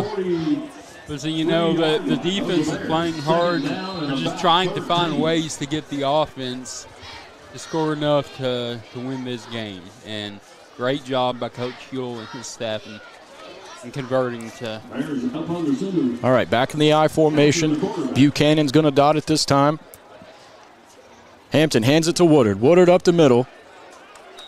He picks up a nice gain. And picks up about 5, and it's going to give them third and a long 8 yards here.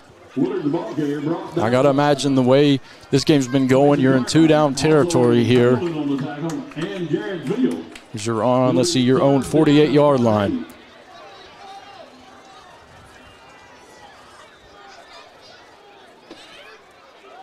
Hampton's going to line up in the shotgun. Buchanan to his left. Hampton takes a snap, and he's looking left. He's got Fields over the middle and Josiah Rainey underneath. That one kind of goes in between both of them and falls incomplete. Are you in no man's land? Are you going to go here? Yeah, 4th and 8's a little different. 48-yard line. So far the offense is staying. Yeah, looks like we're going to go here. You kind of need to. I mean, defense needs some rest after getting gashed a couple times on the run game on the last. All right, going to come out an empty set. Hampton drops back. He's going to throw it right, and it's through the hands of his intended receiver, Egan Hall, and the Bears are going to turn it over on 4th down. I'm not certain, but I think the Bears might have had 10 men on that play. But anyway, it's going to be a turnover on downs, and Greene County Tech is going to take over 1st and 10 on the Bears' 48-yard line. Well, they almost had a chance to convert that, so if they did it with 10 men on the field, then that's kind of half impressive because normally you need all 11 men to make a play. It definitely helps to have 11 out there, that's for sure. All right, Greene County Tech in the pistol set. Goodman sends a man in motion. He's going to hand it to Tate up the middle. He's brought down after a short gain. It's going to be 2nd and 8. I do want to, like earlier, shout out to everyone watching. I think we've got some younger future Bear players in the stream comments because they've been going back and forth like all night. So Goodman sends a man in motion again. He gives it to him this time. It's Cartwright who's going to be stopped at about the line of scrimmage. Great job by the left side of that Bears defense. Keyshawn Jones in on that one again. As they stopped that one for no gain, and it's going to bring up 3rd and 8 for the Golden Eagles. Yeah, shout out to all those young future players in the comments are here supporting their Bears. And excited to see y'all out on the field next year, too.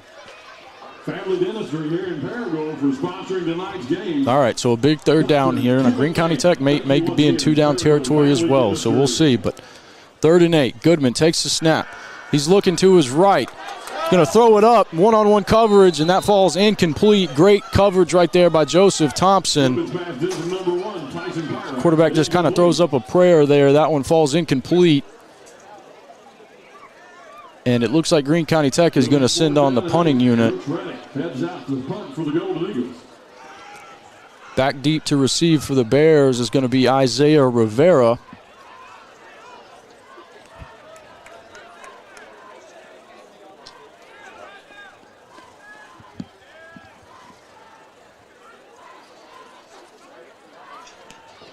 It is a low punt.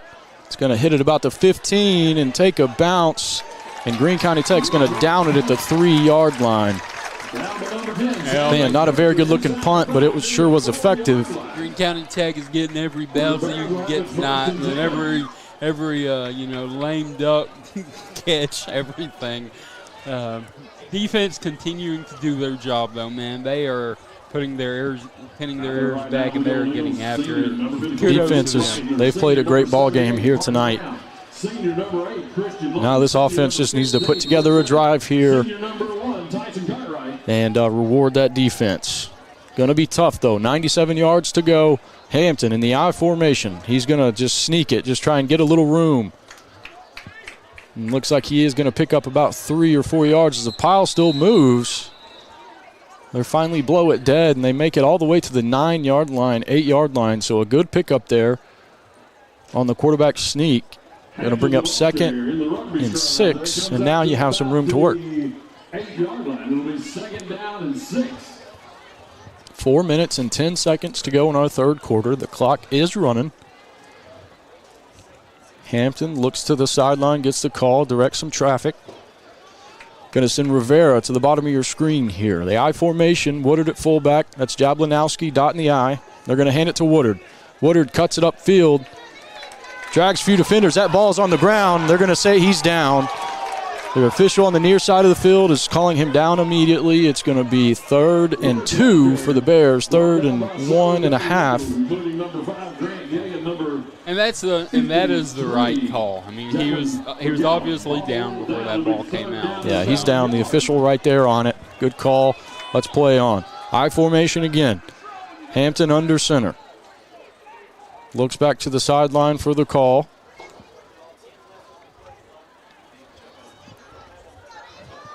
Takes the snap. He hands it off to Woodard. Woodard keeps his legs moving, and he has enough for the first down. That's going to move the sticks. It's going to be 1st and 10 for the Bears at their own 22-yard line. Woodard's a little slow to get up there. First down, ball at the 17-yard line. Not sure if that's so much as him being hurt or if he's just tired. He's toted the rock a few times tonight. Kudos to the guy, man. He has played his heart out as well. A couple of touchdowns. All right, Hampton in the gun. Takes the snap. He's going to fake a handoff to Jablanowski and roll right. He's going to throw incomplete to number 36, who runs over a man at the 35-yard line. That's number 36, Malachi Carruthers, the senior. Picks up 18 on the play. Good-looking play there from the Bears as Hampton fakes the handoff and rolls out and finds an open Carruthers on the crossing route. That's going to set them up 1st and 10 at their own 38. The scoreboard in the stadium says 1st and 38 instead of 1st and 10. Hampton gives it to Jablanowski, who stumbles forward for another 5-yard gain. Man, it's like 5 yards are almost automatic with Jablanowski when the official timeout. It looks like that's Woodard down on the field. We saw him slow to get up a few plays ago. Now he's down.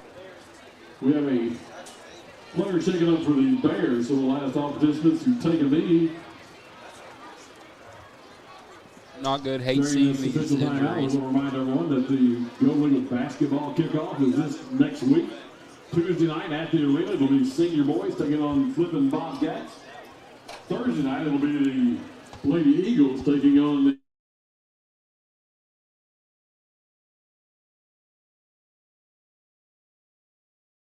want that big, loud green and gold crowd to come out, support the Golden Eagles and the Lady Eagles. Hopefully the Rail Rumblers will be there in 4. All right, we're taking a good long look at Woodard here.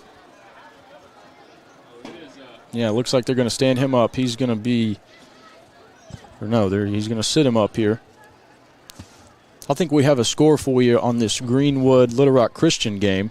It is a shootout with 3:21 left in the third quarter. Greenwood leads 42-32. And it looks like Little Rock Christian's just now kicking off again. So looked like they were losing 25, 42, 25 before that touchdown. So. All right, so Woodard gets off and walks off the field. He is a little ginger, but he's makes it off okay. So, all right, 2nd and 5 here for the Bears.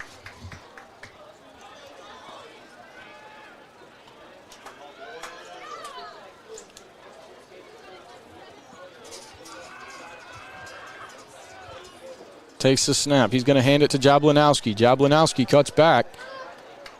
He's fighting, and it's close to first down yardage. Number 14, Garrett Veal, also in on that tackle, I believe, number 8, Christian Lund. They gave us first down. And that's going to be another first down for the Sylvan Hills Bears. Another score update here in our conference. Catholic leads Marion 17-7 with 4:31 left in the third quarter. Just under 2 minutes left to go in the third quarter. So another close game. All right, Hampton takes a snap, gives it to Buchanan. Buchanan up the right side. Buchanan with some space.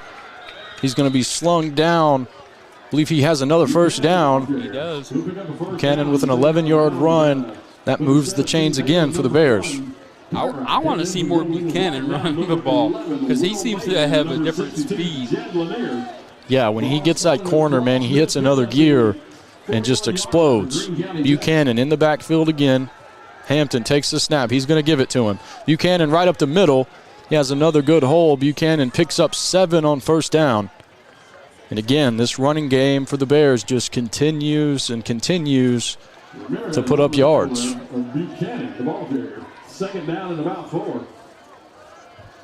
Bears going quick here. Hampton takes the snap, gives it to Buchanan again. Buchanan straight ahead. Plows into the Greene County Tech defense. Buchanan, the ball carrier. It's going to be close to another first down. It is going to be another first down for the Sylvan Hills Bears as they keep this drive going, as it's now going to be 1st and 10 at the Greene County Tech 31-yard line. And we're going to talk about another barn burner with about halfway through the third quarter. It is 26-20 Conway over Bryant. Jablanowski up the middle for a 3-yard gain. I'm sorry, take that back the other way. 28-26 Bryant with 5:12 left in the third quarter. It'll be second down and about 7. 2nd and 7. Jablanowski gets the handoff.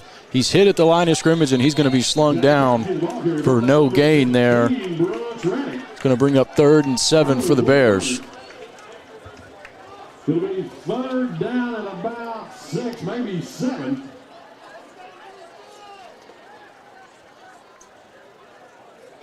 And that's going to be the end of our third quarter. All right, we're going to take a quick break, but when we come back, it's going to be the start of our fourth quarter here. Greene County Tech leads 21-13. We'll be back in a moment.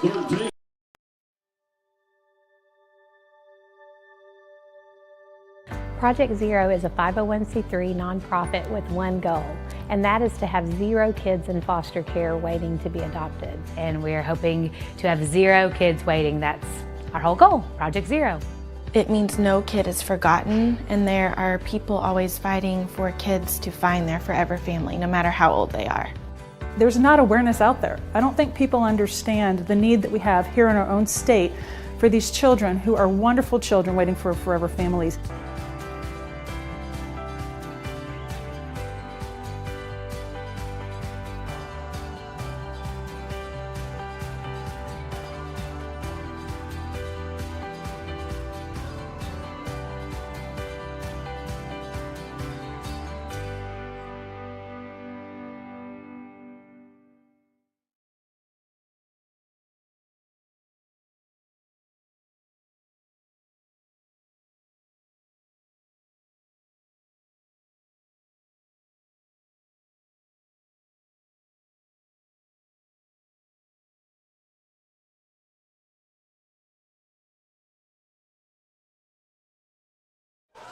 All right, Bears fans, welcome back to our fourth quarter of action here. We got a good one for you. Greene County Tech leads Sylvan Hills 21-13, but the Bears are driving.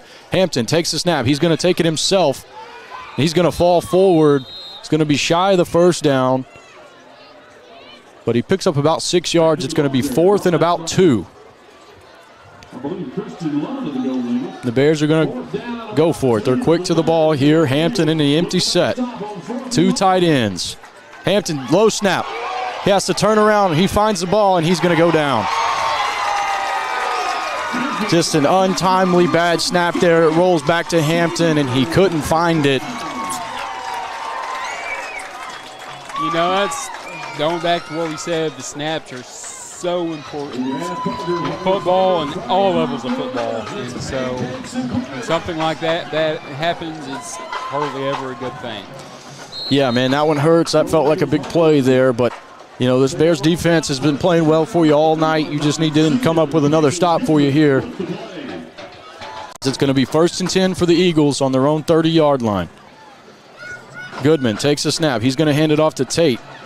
Tate's going to be hit at the line of scrimmage and brought down for a minimal gain. See Keyshawn Jones and A.J. Diaz in on that stop, as well as Kanye Williams. It's going to bring up 2nd and 9 for the Golden Eagles.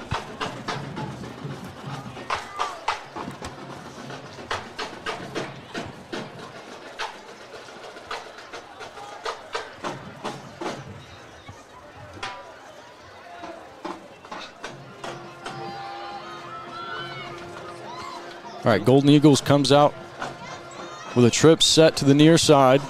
Goodman takes a snap. He's going to give it to Tate. Tate off the right side, and he's got some room. He's going to break a tackle at the 40 and run out of bounds at the 50-yard line. Now they miss another hold call. You notice outside those unsportsmanlike conduct, there's only been one penalty call on Greene County Tech. That was a holding call. Yeah, it's I'm sorry, two penalties. Been some tough calls go against the Bears tonight. But it's 1st and 10. Greene County Tech on their own 49. I'm more frustrated with a lack of calls on Black than what's been called on us tonight, because most of what's been called on us have been legitimate. The Golden Eagles have found something here, running off that weak side tackle. It's called white jersey. They're going to take a snap. They're going to pitch it to Tate. He's going to try to get the edge, and he's going to be brought down hard by number 20 for the Bears. Kylene Griffin, the sophomore, makes a nice play there. It's going to bring up 2nd and 7. A lot of running for 3 yards. Yeah, real nice job right there by Kylene Griffin. He came from a long way to make that play. That's what you like to see out of your safety, making plays all coming downhill fast like a missile. All right, so 2nd and 7 for the Golden Eagles. We're going to send trips down to the near side. They're going to run quarterback sprint this way. He's got the edge, and he's going to step out of bounds. There was a very obvious hold on their left tackle there that wasn't called. One of these officials just pump faked a flag throw right there. That has to be on camera. I'm not making that up. He pump faked his flag. I think he was going to flag an unsportsmanlike maybe after the play, but decided against it. I don't know who he was going to call it on, but anyway, it's going to be 3rd and short for the Golden Eagles. A big play here for both sides. See, 9 minutes and 55 seconds. The clock is stopped. Goodman's going to come out with trips to the left side. Tate to his left as well. Straight quarterback power, and Goodman, he's going to be stopped. Well, initially they stopped him short, but I believe the second effort he's going to be close. Looks like, yeah, they're going to give them the first down.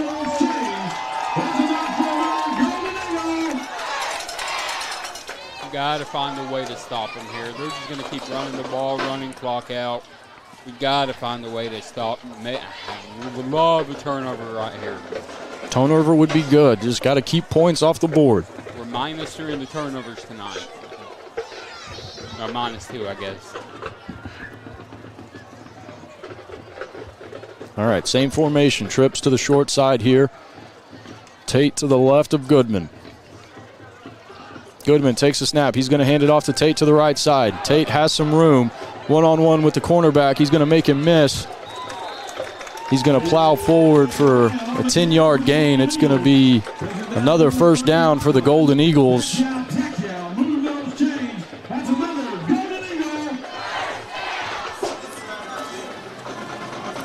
Now the Golden Eagles have found something here with that trip set to the short side of the field, and they offset Tate that direction and then run back right off tackle. Had a lot of space here in the second half. Bears need to recognize that play.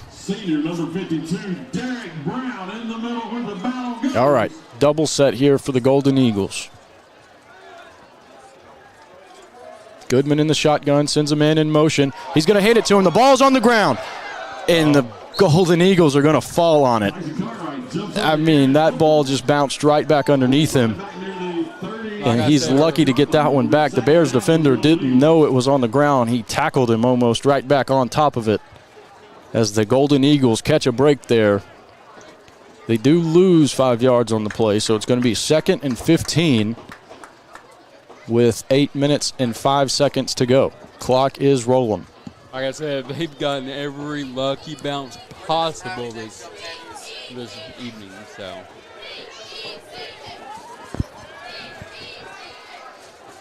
Goodman takes the snap. He's going to hand it to Tate. Tate up the middle, and he's stopped immediately.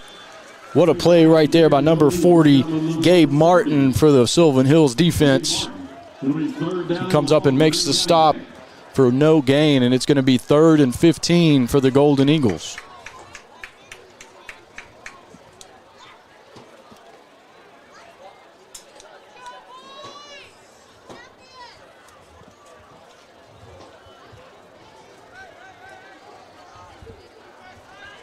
running clock with 7:15 left in the game. Goodman takes the snap. He's looking left. He's going to throw it deep down the left sideline, and that's going to be out of bounds, incomplete, and it's going to be 4th down as the receiver caught the ball, but he was well out of bounds. That's going to bring up 4th and 15, and the Golden Eagles are going to have to punt. Let's hope for either a shank that goes out like the 35-yard line, or watch out for the fake here, though. We saw. I know it's 4th and 15, but hey, you never know. Yeah, we got to be smart here. Make sure we don't catch a ball that's going to go into the end zone, or definitely don't want to muff one. The Golden Eagles run on a few players late. Play clock is at 2. They're going to go ahead and take this delay a game penalty. Just don't get unsportsmanlike coming after them.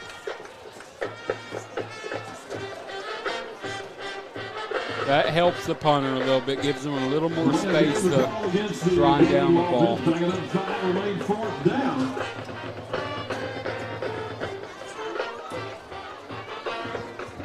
All right, back deep for the Bears is number 4, Colin Billings.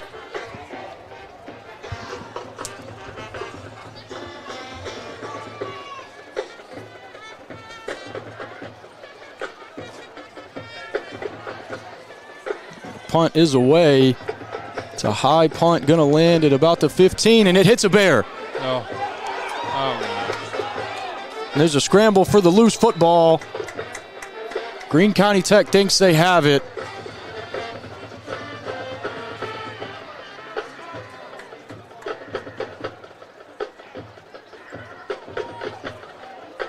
Still no indication from the official.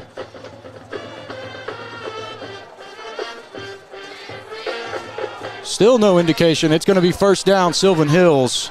They're lucky to get that one back. So we came out of that pile with it. I mean, with no kind of replay systems, kind of hard to justify not giving it to the team that comes out of the pile with it. Man, that was a scary play there for the Bears. Yeah. That ball landed at about the 15. You think you're going to get decent field position, all things considered. Then bounces off. I believe it was number 2, Braylon McPhee, but the Bears get it back. 1st and 10 on their own 15. Another bad snap. Hampton picks it up, just tries to get what he can. He's going to pick up positive yardage. Picks up about 4. The fact that he picked up anything after the bad snap is pretty spectacular. So we got almost about 6.5 minutes left in this game. We've got about 80 yards to go. So let's go score, get a 2-point conversion. Let's take this game to overtime. All right, Bears come out in a double set. Hampton takes a snap. He's going to look to his left. Back over the middle. He's got Buchanan complete. Buchanan all the way out to about the 45-yard line. That's going to be 1st and 10 for the Bears. What a throw and catch. Hampton put it right on his numbers, and Buchanan made a nice run after the catch. See, that's the stuff we see glimpses of, and we just need to see more consistency of that from Hampton and overall the offense. Yeah, Hampton does a really nice job there. Comes off his first read and throws it to his check down. And then again, they're going to hand it to Buchanan. Buchanan up the middle. Cuts back at about the 40, and he's going to be dropped there at the 38-yard line, 37-yard line of the Golden Eagles. 1st and 10, and the Bears offense is rolling. 5 minutes and 45 seconds to go. Clock is running.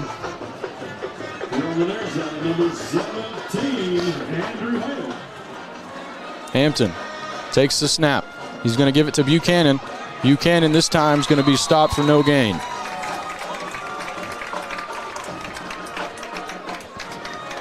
So it's going to be 2nd and 10 for the Bears. No gain on the play. 2nd down and a long 10 for the Bears.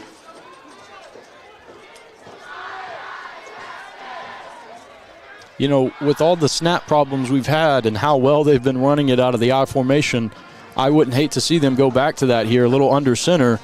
But your fullback, Zayden Woodard's hurt. Here they go, under center. This time, Jablanowski's the fullback. They're going to pitch it to Buchanan. Buchanan's on the left side. He spins at the line of scrimmage. Turns that into a nice gain. What a move right there from Buchanan. So it's going to be 3rd and 4 for the Bears. Man, looked like he was going to be bottled up there for little to no gain. And Buchanan hits the circle button there. Turns that into a nice pickup, gives him a chance here on 3rd and about 4. Hampton under center. He's going to hand it to Jablanowski on the right side. First man through. He's going to be stopped short. About a 2-yard gain. It's going to leave them at about 4th and 2. 4 minutes and 10 seconds to go. The clock is rolling. Got to go for it here if you're the Bears. I don't think I emphasize enough when I say the season comes down to this play running. You get this and keep driving. Yeah, the Bears are going to take a timeout here. They ran a player off late. Looked like there was a little confusion. And the play clock was running down. Smart to go ahead and call that timeout. You know, with 3 minutes and 49 seconds left. Want to make sure you get the right play call here on 4th and short. There is enough time for the Bears to get it back if they don't convert here. That timeout certainly would have helped in those efforts, but you do want to make sure you get the right play call here on 4th and 2 and make sure you give your offense a chance to go ahead and pick this up and continue this drive.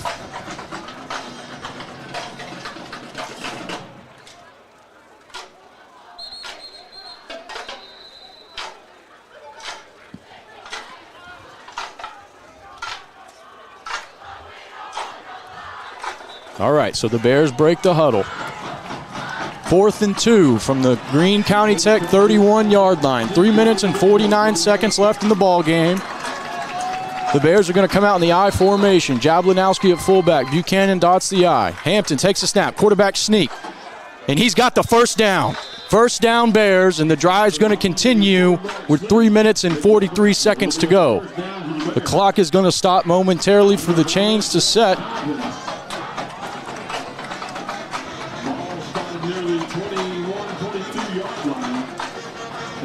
All right, clock's going to roll. 3 minutes and 40 seconds to go.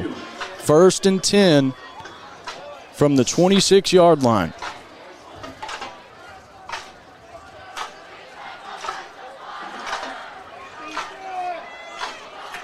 Bears run on a tight end late. It's A.J. Diaz. Hampton takes the snap. He's going to hand it to Jablanowski. Jablanowski off the right side. Pick up a minimal gain there. It's going to be 2nd and 8 for the Bears. I love to see Hampton just kind of hold on to that exchange a little bit longer and then pull it out and run, because had he pulled that one out, he was probably going to the house on that left side. All right, so we're under 3 minutes to play here. 2 minutes and 56 seconds and counting. Plenty of time if you're the Bears, no need to rush. Again, run a man on late. It's Diaz. Hampton takes the snap. He's going to give it to Jablinowski. No, he's going to keep it himself. He's going to follow Jablinowski up the middle and pick up a nice gain. He keeps the legs a-churning. Wow. And I believe he's going to be just short of first down yardage. It's going to be third and about a foot, maybe half a yard, with 2 minutes and 23 seconds to go in this ball game.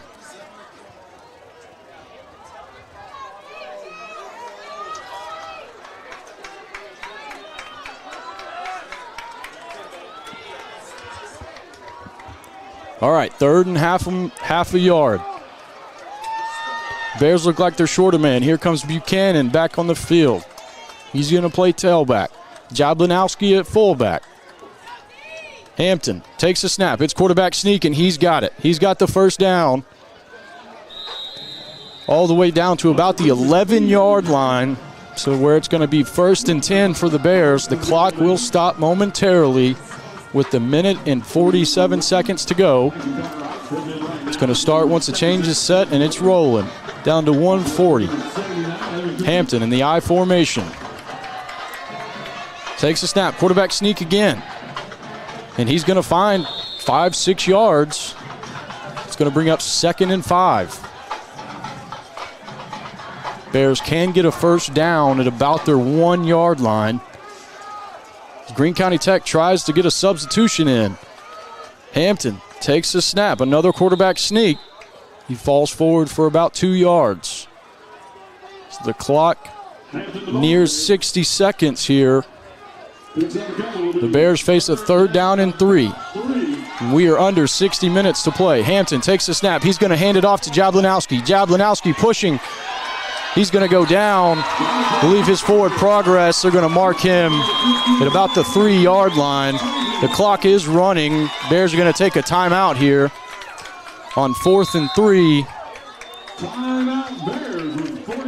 So I don't understand is why the refs continue to let them push him back. And previously they just call the play dead as soon as the forward progress is stopped. I don't get that. That wasted about 5 seconds of our clock. All right, so you got 4th and 2 here. You got to have it. You got to assume they're going to come back to that I formation and look to give it to the fullback or let Hampton keep it on a sneak. Now, they've just been giving up 5-6 free yards on the quarterback sneak, so I'd look for Greene County Tech to come out in some sort of heavy set here. And, yeah, you see them sending out number 77 and number 78 there on the defensive side of the ball. So well, I assume they're going to be posted up right in the middle there trying to stop that quarterback sneak. What do you think about in the I formation, play action, bootleg? Yeah, I think if you run play action out of the I formation, you would be wide open on the bootleg and have a receiver standing wide open in the end zone. The only problem would be completing the pass. However, I do think QB bootleg. I think Greene County Tech's going to sell out for this first play here, and yeah, you'd have a chance if you're willing to take the risk on a bootleg. Let's see, looks like Greene County Tech's going to go ahead and take it. No, the Bears are going to take 2 timeouts back to back here. I mean, it's literally the season, so we're wanting to make sure we have the perfect play to convert, go ahead and score a touchdown here, and then figure out a 2-point conversion after that. All right, so the clock is stopped. There's 48.1 seconds to go. The Bears are 4th down and 2 on the Greene County Tech 3-yard line. The Bears are moving from my left to right, trying to score in this north end zone. All right, the home crowd here comes alive. Hampton, he's going to take it out of the I formation under center. Jablinowski's at fullback, Buchanan at tailback.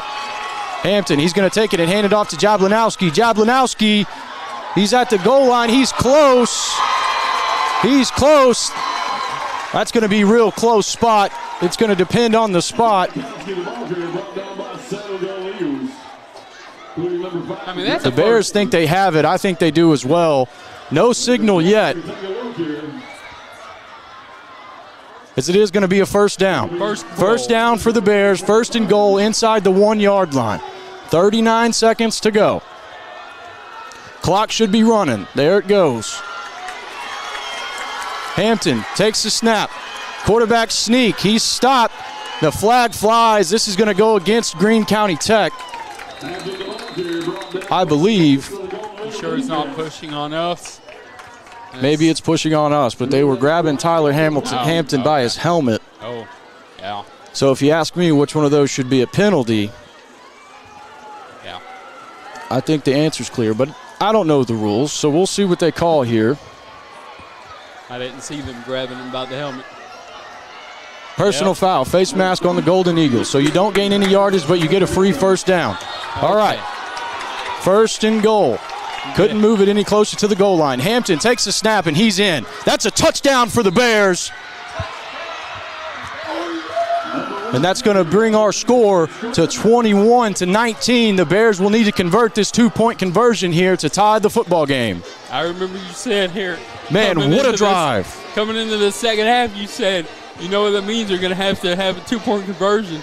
We didn't think it would be with 23 seconds left to try and tie this game. I sure did not think that would be the case. Now we're going to come out in the swinging gate here. It's going to be Braylon McPhee at quarterback. We swing the swinging gate back out. McPhee's going to take the snap.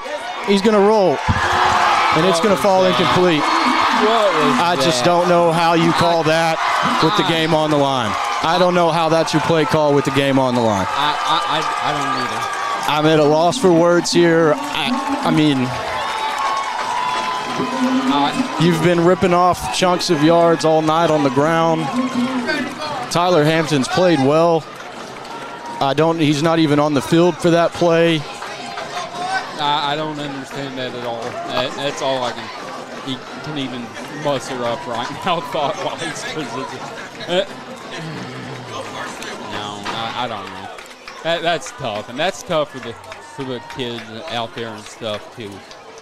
Because that quarterback hadn't thrown a ball all night. He's probably played toss on the sideline, but as far as in-game action, you go with your starting quarterback. Yeah, I think if you want to run a trick play there, you run it with your starting offense. You put the guys on the field who just drove you 97 yards for the touchdown, but instead, we run the swinging gate, and they must have liked the formation they got, but unfortunately it wasn't a great snap. It kind of rolled back to McPhee, and he had pressure in his face immediately and couldn't complete the pass. Even if he did, I don't think it would have mattered. Yeah. But this goes back to the missed extra point in the first half. Yep, it does. And kudos to our defense, only giving up 14 points, come on the road in what I would consider a pretty hostile environment, because these home fans are getting after it, and they've only given up 14 points. Of course, the other 6 and the extra point is due to a fumble recovery for a touchdown to start the game off. Man, it's just tough. They fought all year long. Yeah, you got a phenomenal effort tonight from your defense. And really the offense played well too. I think if we look at the total yardages after this game, they outgained Greene County Tech by a mile. And unfortunately, they find themselves down 21-19 with 22.7 seconds to go. You got to imagine an onside kick here is coming, and Greene County Tech is lined up with their hands team. Hey, we've recovered enough of them. So there's a very good possibility it can happen. All right, it's going to be Bowman to kick it. And the kick is away. It gets a good high bounce. The Bears have it. The Bears recover the onside kick. It's going to be 1st and 10 for the Bears at the Greene County Tech 46-yard line. And you know what all they need? 3 points. You have 19.5 seconds left to go in the game. You have no timeouts. Still a tall task ahead of you. But, man, how exciting is that? Man, as soon as that ball bounced off the turf, I said, oh, we've got a chance. What a kick from Alex Bowman. That's just how you draw it up. Greene County Tech's going to wait for the Bears to come out in their formation. They're going to call a timeout here. They want to make sure they have the best defense called. Okay, 19.5. It is 21-19 Greene County Tech. Yeah, I think you got to get to about the 20-yard line to have any, hope at a field goal. 19.5 seconds is time for 2 plays and a field goal if you can get out of bounds. If you're tackled inbounds, you got to run up and spike it. You'll be looking at a shot at the end zone, I think. So I think it all depends on the game plan here by the offense. So if you come out, I still say you come out play action trying to get Rivera or who's 36. For others, you can get one of them open, and then you spike the ball. Then it's a whole new game. Yeah, I think we got to get something quick here, get the offense moving forward. Something quick to the sideline. Hampton takes a snap. He's going to roll to his right. He's going to throw the out route to Rivera, and it's going to bounce off his face mask, incomplete. It did go through the hands of a defender, but Rivera had a chance to catch it, and he can't come up with it. 14.7 seconds left to play. But that's kind of what we're seeing. I mean, they probably would have tackled him inbounds, so. Yeah, probably gets tackled inbounds, so maybe that's a break for the Bears. Because it wasn't a first down, so.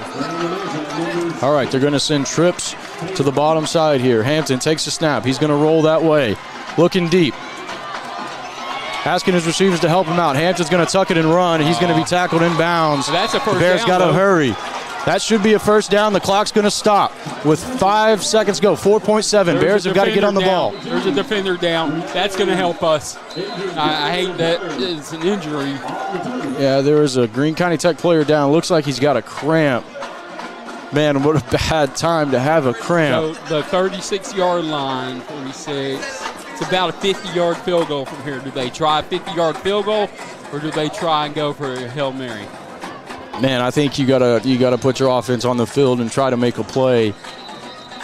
Does that cause Greene County Tech to call a timeout? Yeah, Greene County Tech calls their last timeout here. So 4.7 seconds remaining. This will most likely be our last play, barring a defensive penalty. I'd be okay if they had a, PI or something. I would love a PI. That would put us at the 21-yard line.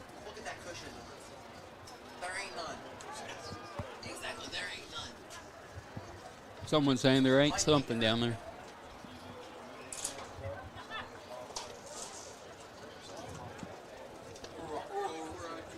But, man, let's come down. Very last play of the game, 2nd and 10, 4.7 seconds left.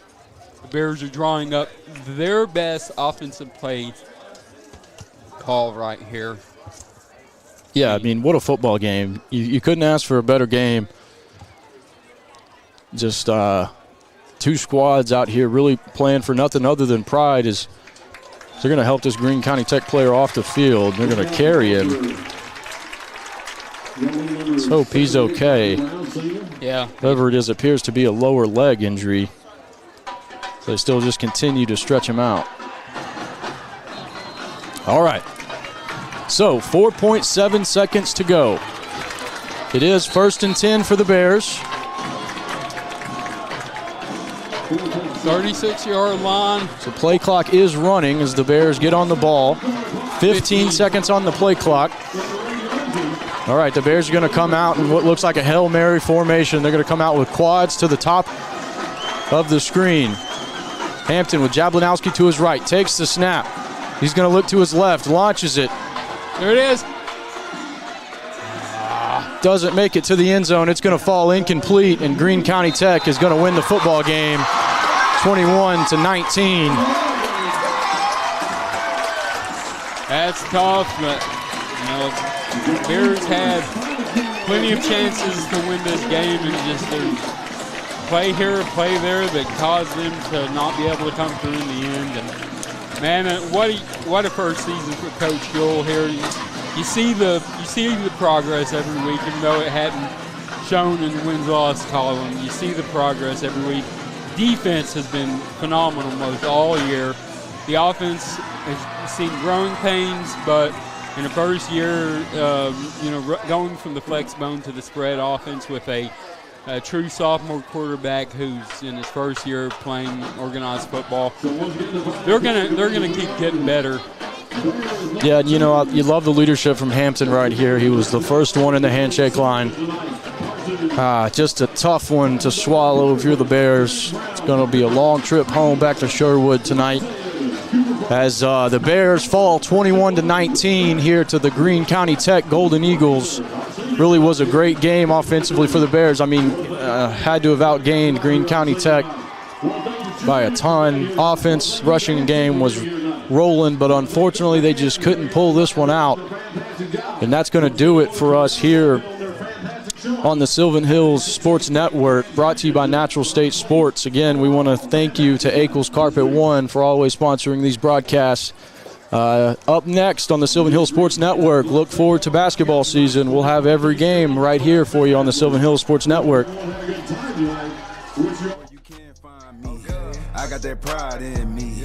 I got that dog in me. I got my dogs with me. You know where you can find me. Hillside. Hillside. Hillside.